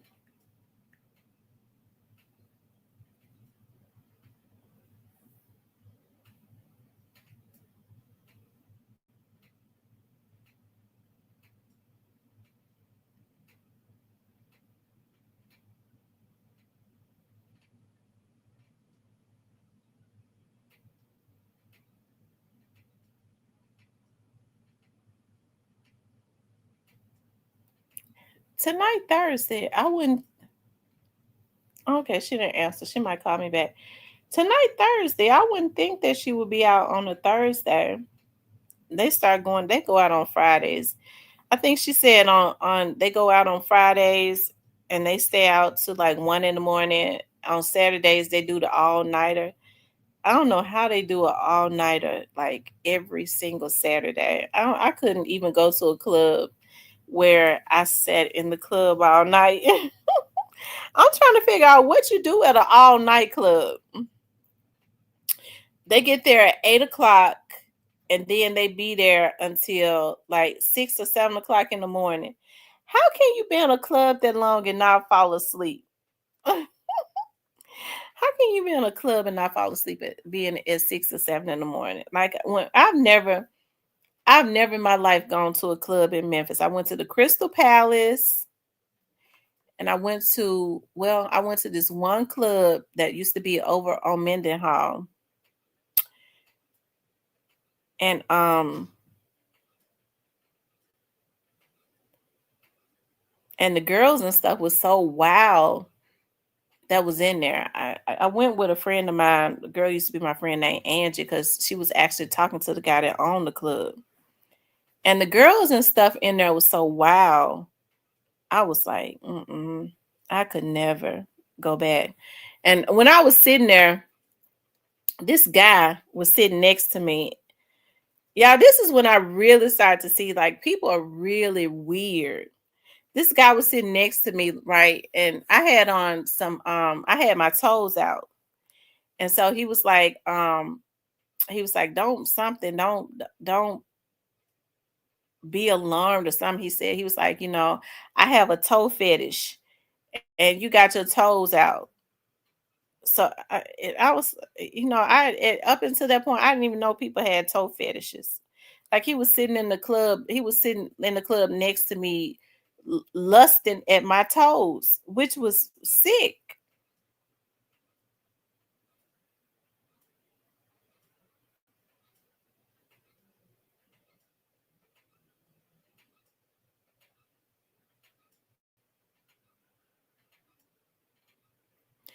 So I never liked going to clubs, and my mama never let me go to clubs, and I didn't like going. And my oldest daughter said to me, she was like, my oldest daughter said to me, I didn't let them go to clubs either. And so, but my oldest daughter has always been a wild card. She always she would always go do stuff behind my back.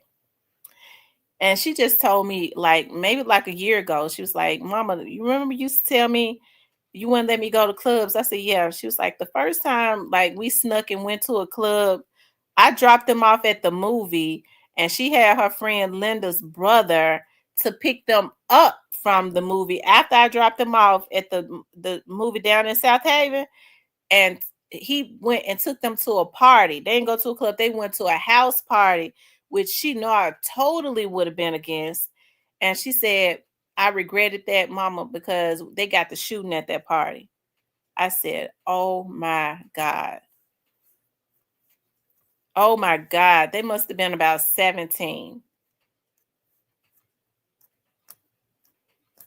And see, I wouldn't even know what went on. They snuck and I dropped them off somewhere. They had somebody to pick them up and take them to a house party.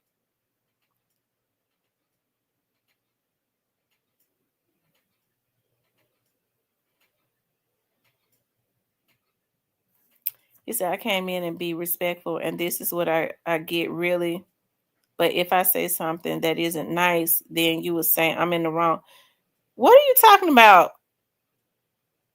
What are you what are you talking about, Chattown Finest? What are you talking about? Are you talking to me?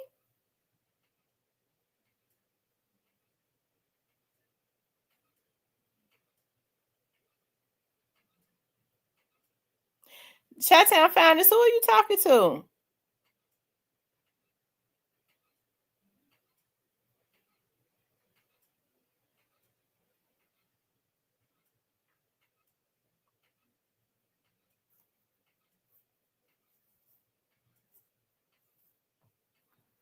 He said that's 3 times you done that. What are you talking to? Who are you talking to?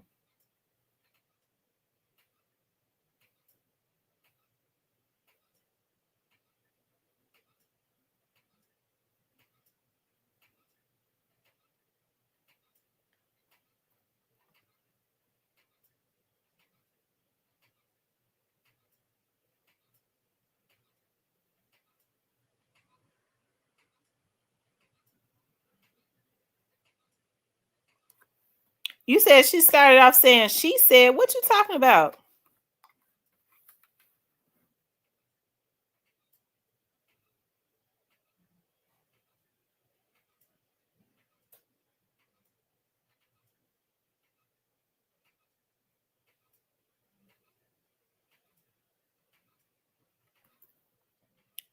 You said I started off saying she said when reading my comments. What are you talking about? Are you saying that I'm calling you a woman? I know you're a man.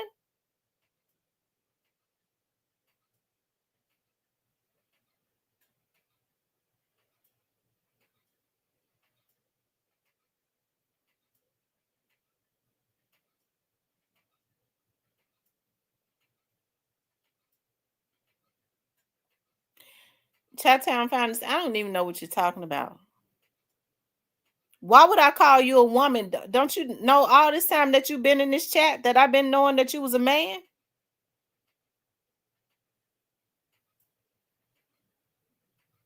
So when you typed that up there a few minutes ago, when you said, Tamara, I am a man, I didn't know what you was referring to. I thought you was commenting on something that I was saying and what I was talking about.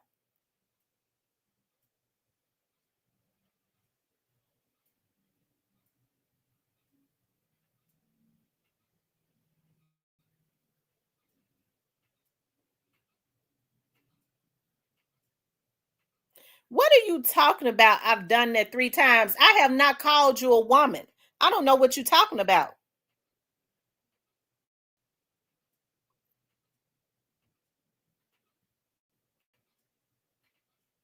You heard me just talking about godmother. So how did you make that about you?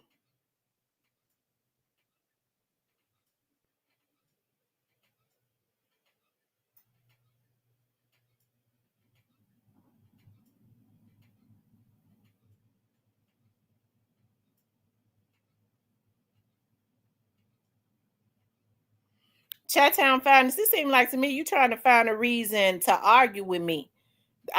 Hey, it sounds like to me that's exactly what you're trying to do. You're trying to find a reason to get into an argument with me because I don't even know what you're talking about. Why in the hell would I call you a damn woman when I've been knowing what you coming up in this chat? You was a man. Why would I call you a woman? I have not even referred to you. What are you talking about?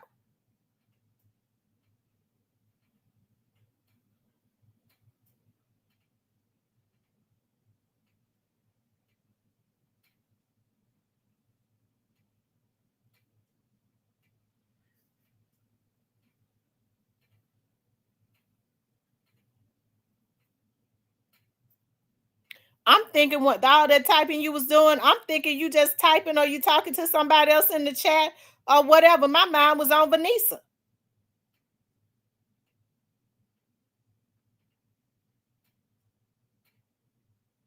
Now this man in my chat sitting up talking about I'm calling him, referring to him as a woman.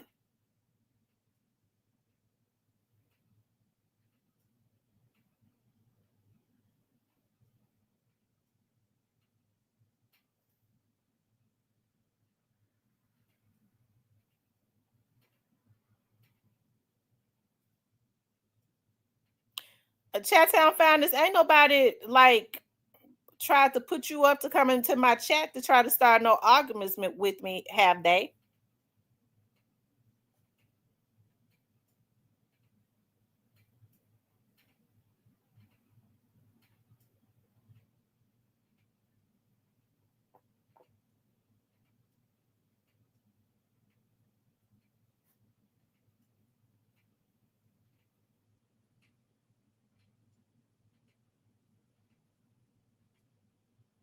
I don't know what you're talking about. I'm gonna just say that right now. You said I said it a few days ago. I don't even know what you're talking about right now, Chat Town Finest.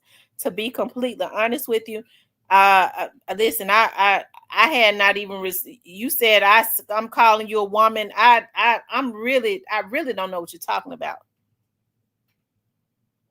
Because I was sitting here talking about Vanessa. I just told a story about me and my baby daddy from 20 years ago, and I was saying that all in fun because I've told y'all about that before. And then I called Vanessa on the phone. I just called Vanessa line, and then I said that she be at the club at the all nighter. So I'm trying to understand, what are you talking about?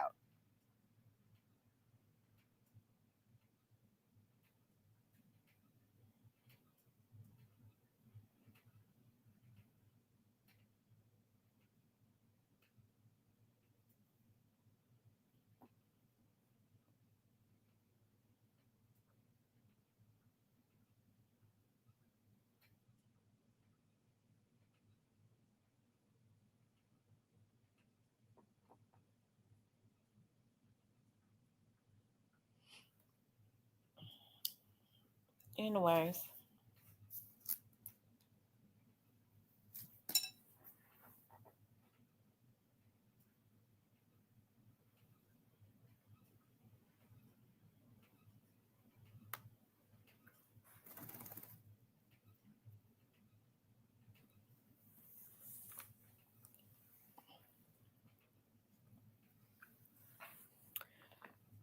Anyways, y'all, what was we talking about before? Vanessa. But like I said, she said that they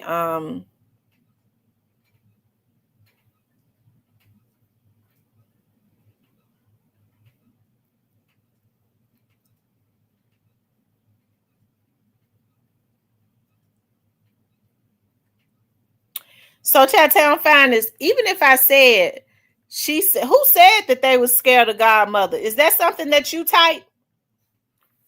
Is that something that you typed? Did you say that she's scared of Godmother?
Okay, so here's the thing about that.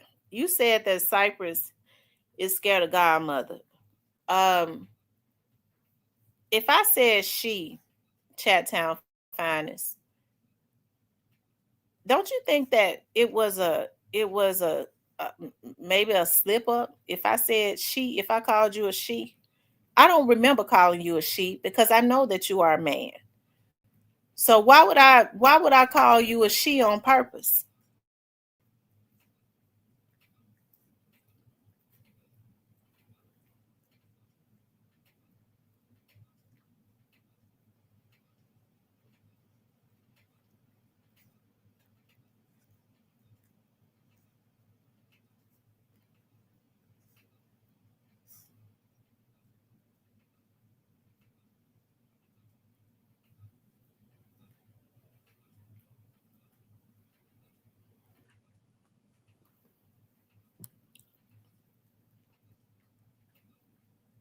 Okay.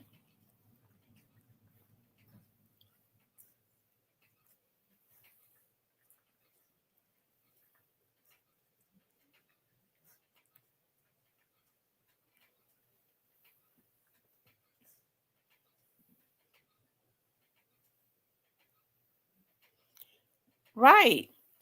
I don't even pronounce some of the words that I say right sometimes when I'm on here. My mind be in so many different places when I'm on here doing commentary. I was thinking about Vanessa. I just called Vanessa while I was on here. I was just talking about my daughter's dad. It was all in fun. Okay, I'm sure people gonna judge me on that ain't got no life, but that was just all in fun. It happened 20 years ago. Okay, but I'm talking about it because I can laugh about it now. My mind was not on disrespecting anybody.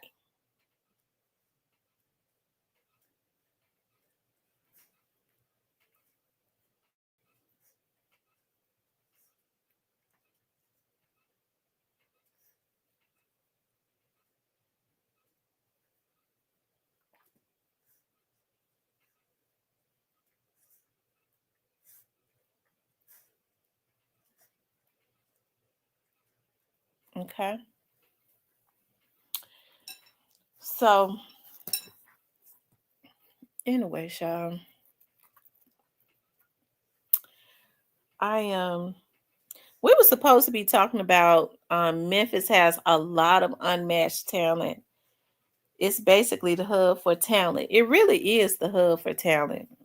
I mean, I got to be honest about it. It is. We have a lot of talented rappers. We got people like Key Glock and Young Dolph, and rest in peace to him. And we've lost a lot of talented rappers like 8 Ball, MJG, 3 6 Mafia, all of these people, like the styles of these rappers are like are unmatched. The lingo of them, like it's just a lot of good music. And I think a lot of people, especially from like up north and stuff like that, get a lot of their inspiration from a lot of the down south rappers. And Memphis plays a really big part of that. The thing I like about what Honeycomb Brazy is doing, Honeycomb Brazy is, I think, I'm sure it's been a lot of talent to come up out of Alabama, but I like how, Brazy has people looking at Alabama. He was doing it before he got locked up. Brazy has come out blazing again, doing the darn thing and really putting his city and his whole state on. Brazy from down there, Alabama. Hey, their lingo is a little different and all of that. I like what Brazy is doing. And it seems like Brazy is moving fast because just like Hitter was saying, people down there in Alabama really want to see Brazy win. And I think if Memphians, with all the talent that's in Memphis, if Memphians had that same energy, uh, man, I think it would be a lot of rappers and stuff that would be so unstoppable. It don't make no sense. But like I said, it's that mentality in Memphis. And it's really sad. And let me just say this. When I talk about, I really want to put this into the atmosphere because I feel like the enemy may be watching to try and start confusion. When I talk about my daughter's dad being from North Memphis, he talks about me being from South Memphis, okay? He does the same thing. It is all in fun, okay? It is all in fun. When I say but I haven't dated another North Memphis guy after him because he was enough, okay? But he did the same thing with talking about me being from South Memphis. He said he never dated a girl from South Memphis, and he never would date another one after me. Okay, now that's what he said, and I say the same thing about him. So I want to put that into the atmosphere. It's a little fun that we make at each other, okay, in case the enemy, want to run with that. That ain't nothing to run with because we have some fun. My dad grew up in North Memphis on Norman Street, okay, and my dad gave back to the people of North Memphis because my dad and them didn't move to Whitehaven until he was 17. Okay, so he had already basically grown up. So his heart was always in North Memphis because that's where he grew up at. And then giving back to the people. That's why all the schools and stuff, when they gave back coats and they bought toys and stuff, he always would go to the schools out in North Memphis because that's where, and give back. After he was elected into his position, he always laced North Memphis up. Always. Seniors and stuff, when they um that paying their light bills and stuff, he always laced up North Memphis, right? Because that's where he grew up at, basically on Norman Street. So I don't, and his cousins and stuff are still in North Memphis. My dad's dad had the majority of them are dead now, but my dad's dad had 10 brothers, and all of them had, so my dad's had 10 brothers and sisters. All of my great uncles and stuff had at least 10 kids. So can you imagine how saturated North Memphis is with my dad's family? And when I get to looking at some of my dad's cousins that I'm seeing and stuff, when my dad passed away, they started reaching out to me on Facebook. And I was like, oh my God, everybody looks alike. We all got them high cheekbones. That's why it's good to know your family. We all got them high cheekbones, dark skin, got the curly hair. Everybody looks just alike. I was like, oh my God, Jesus. And they're right in North Memphis.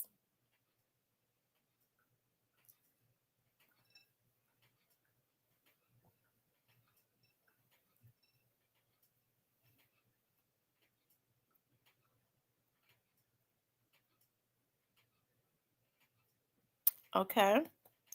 They are right in North Memphis.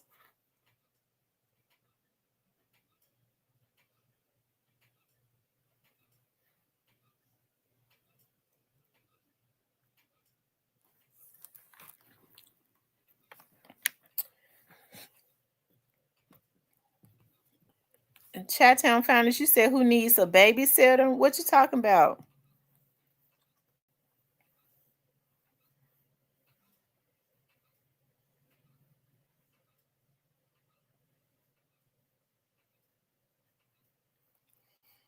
Y'all make sure y'all hit the like button for me, okay? Make sure you guys, please. Tamara, have a good night. No beef.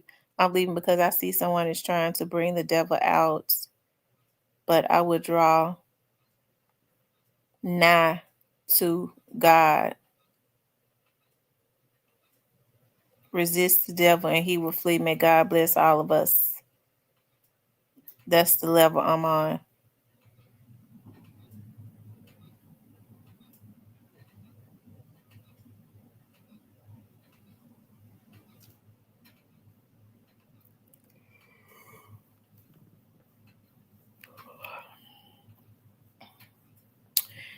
Yeah, make sure y'all hit the like button for me. Make sure you guys please like, share, and subscribe. So y'all, Dime Piece is going to be on.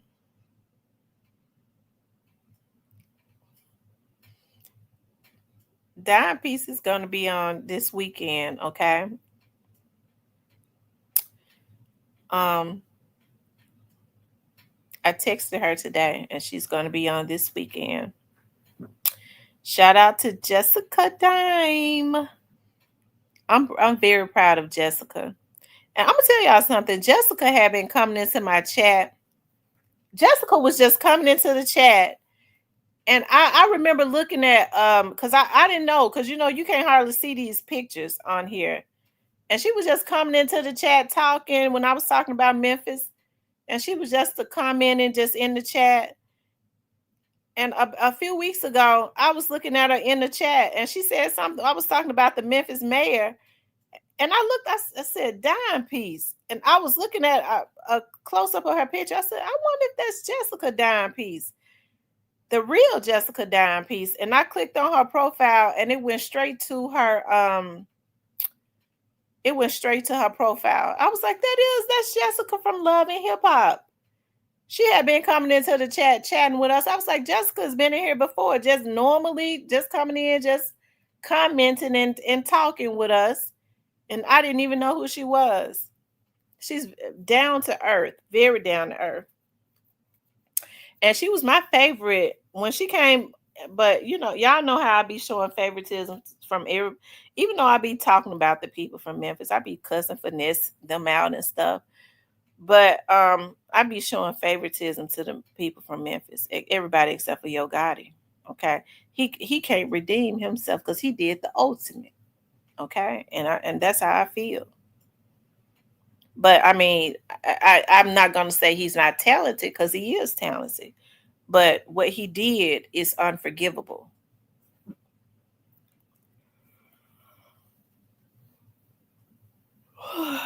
mm.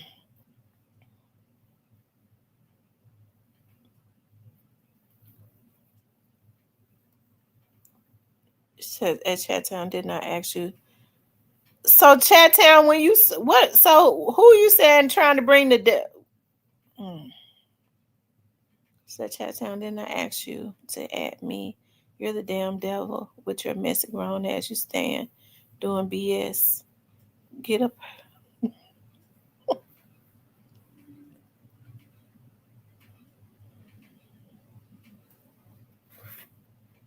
Wait a minute. Let me go back and because I see someone is trying to bring the devil out.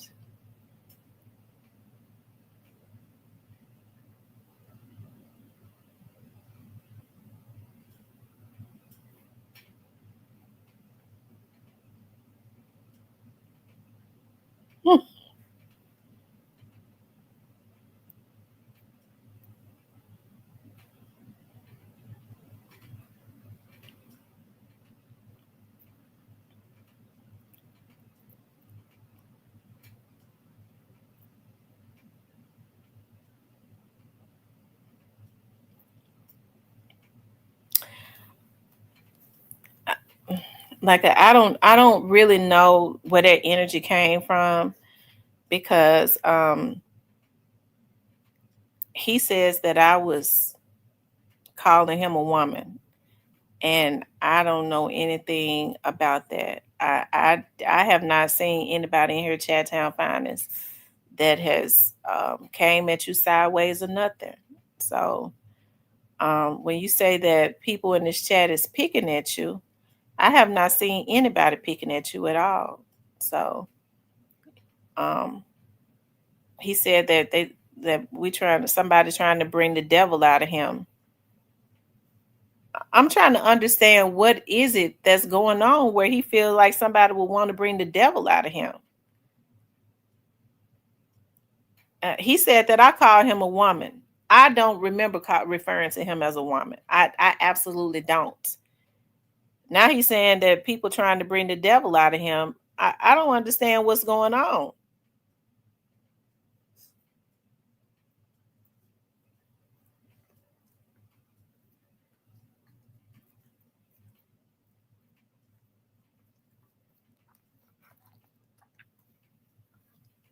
That's why I asked him, did somebody tell him to come in here and try to start an argument with me?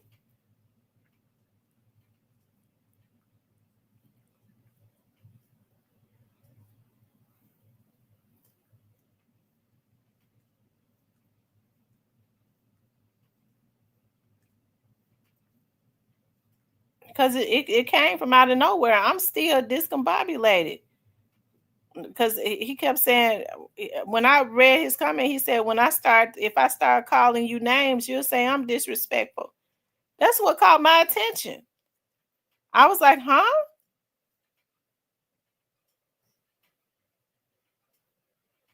Calling me names for what?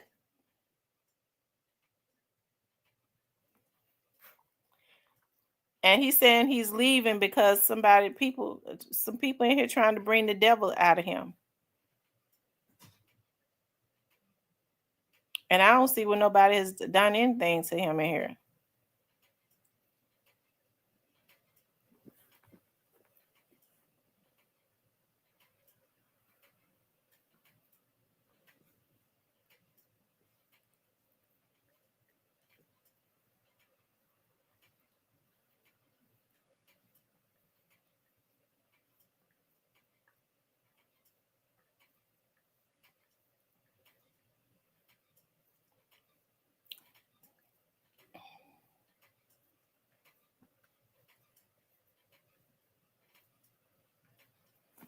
Yeah, because that's weird.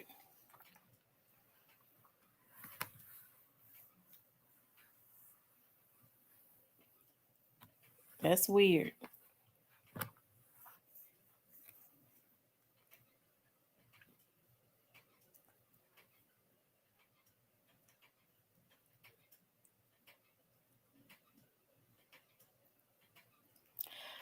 I just want to live my best life. I don't want to. I don't want to get a call one day that somebody done got up on the panel and talking about me, and I have to pull up on them.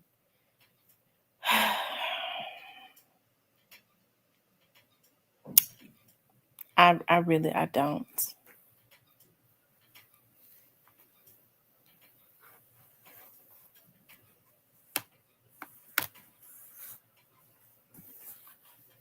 I'm talking about in the chat because I ain't gonna pull up on nobody physically.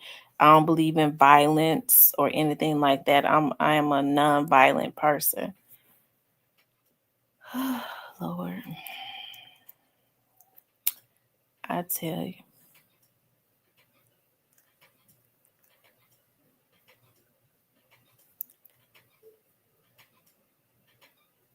This turned out to be really weird. I thought we was in here having fun. Or at least I was. Just talking and kicking shit, basically.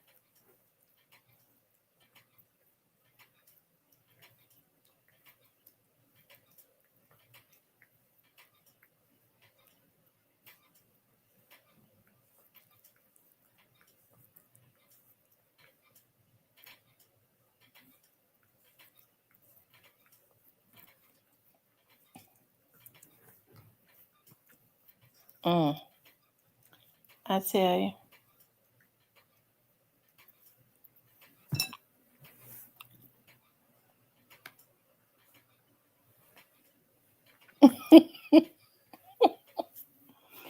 I tell you. Mm. Well, it's 10 o'clock. I guess that it's time for me to get off so I can go to bed.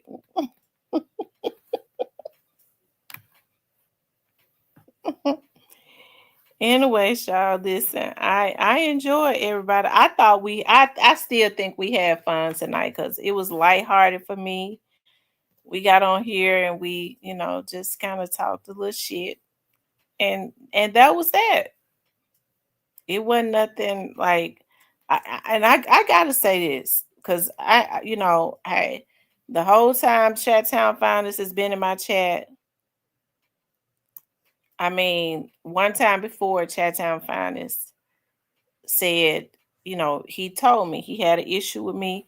He said because when he come into my chat, I don't speak to him. Okay, and what Chattown Finest and anybody else for the record need to know, understand is that a lot of times when I'm on here, I be in other screens. So if you come into the chat, I might not see you. If I'm in another screen, I'm definitely not gonna see you. Even if I'm talking, I might be in another screen. Victoria's Secrets might have a sale.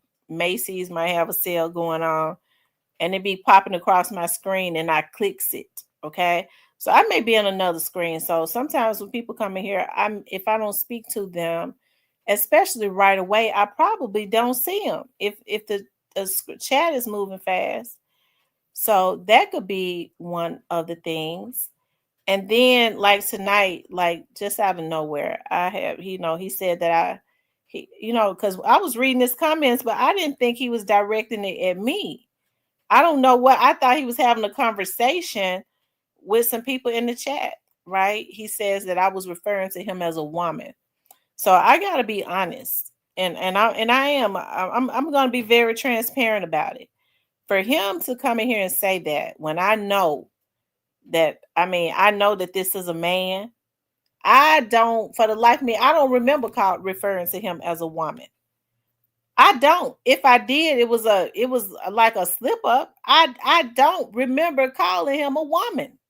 He said I did it 3 times tonight. I do not remember that. Why would I refer to him as a woman?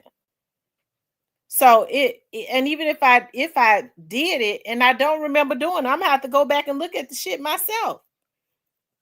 But even if I did do it, he should know that it is a slip up or something. I why would I refer to him as a woman? A she. I'm wait a minute. I need to know when he say I did this. I want to pull this up. Hold on, y'all. Because I don't know why I hope nobody has sent him to come up in here to try to start no beef with me. Because that's kind of what I'm thinking. That's how I'm feeling to start a beef in my chat. Uh,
After I dropped him off at the movie down in South Haven, and he went and took them to a party. They didn't go to a club. They went to a house party, which she know I totally would have been against.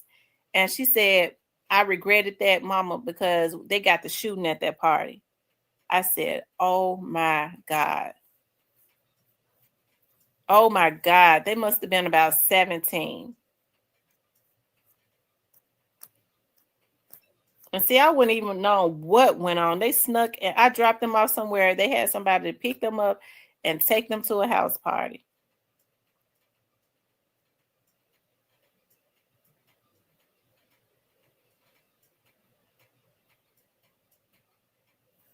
He said, I came in and be respectful, and this is what I get really. But if I say something that isn't nice, then you would say I'm in the wrong. What are you talking about?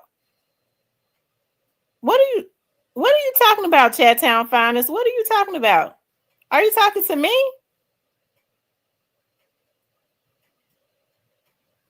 Now I'm playing the Chattown Finest. Who are you talking to? Yeah, I rewind it.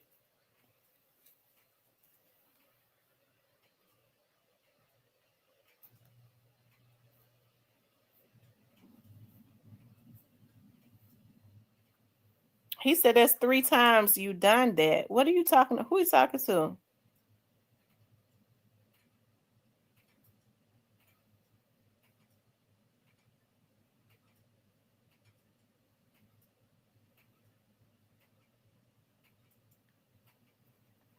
Y'all, up until that point, I just went and replayed it. Okay. I just went and replayed it. Up until that point, I was talking about like my daughter said that she went to a club, went to a house party behind my back. So I don't even remember addressing him. Like he said, I had just did it. Y'all saw that I read his comment like right after that. I don't know what I don't see where I referred to him as a woman.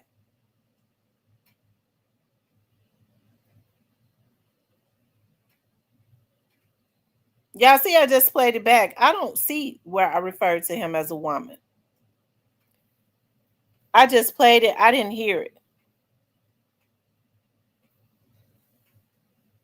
Were you all able to hear that? I don't. I ran it back. I was talking about my daughter.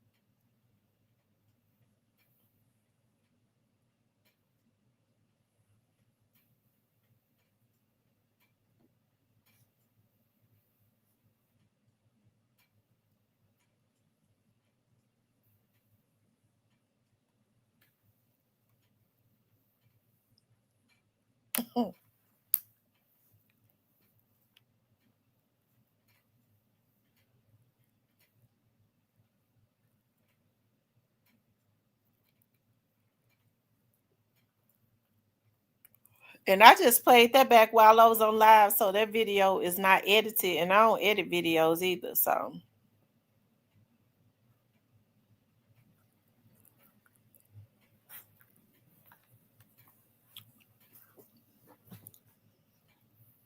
not lives.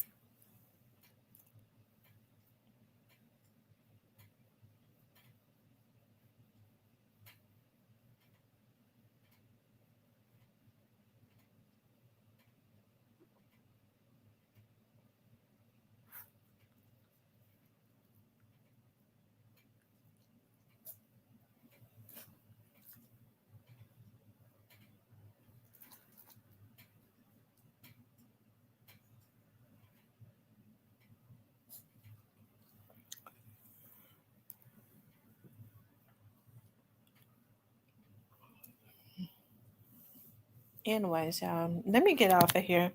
I enjoyed you all tonight, though. I enjoyed everybody. So y'all saw me play that back. I ain't referred to nobody as. I was talking about my daughter. I was talking about Vanessa before that. Then I was started talking about my daughter.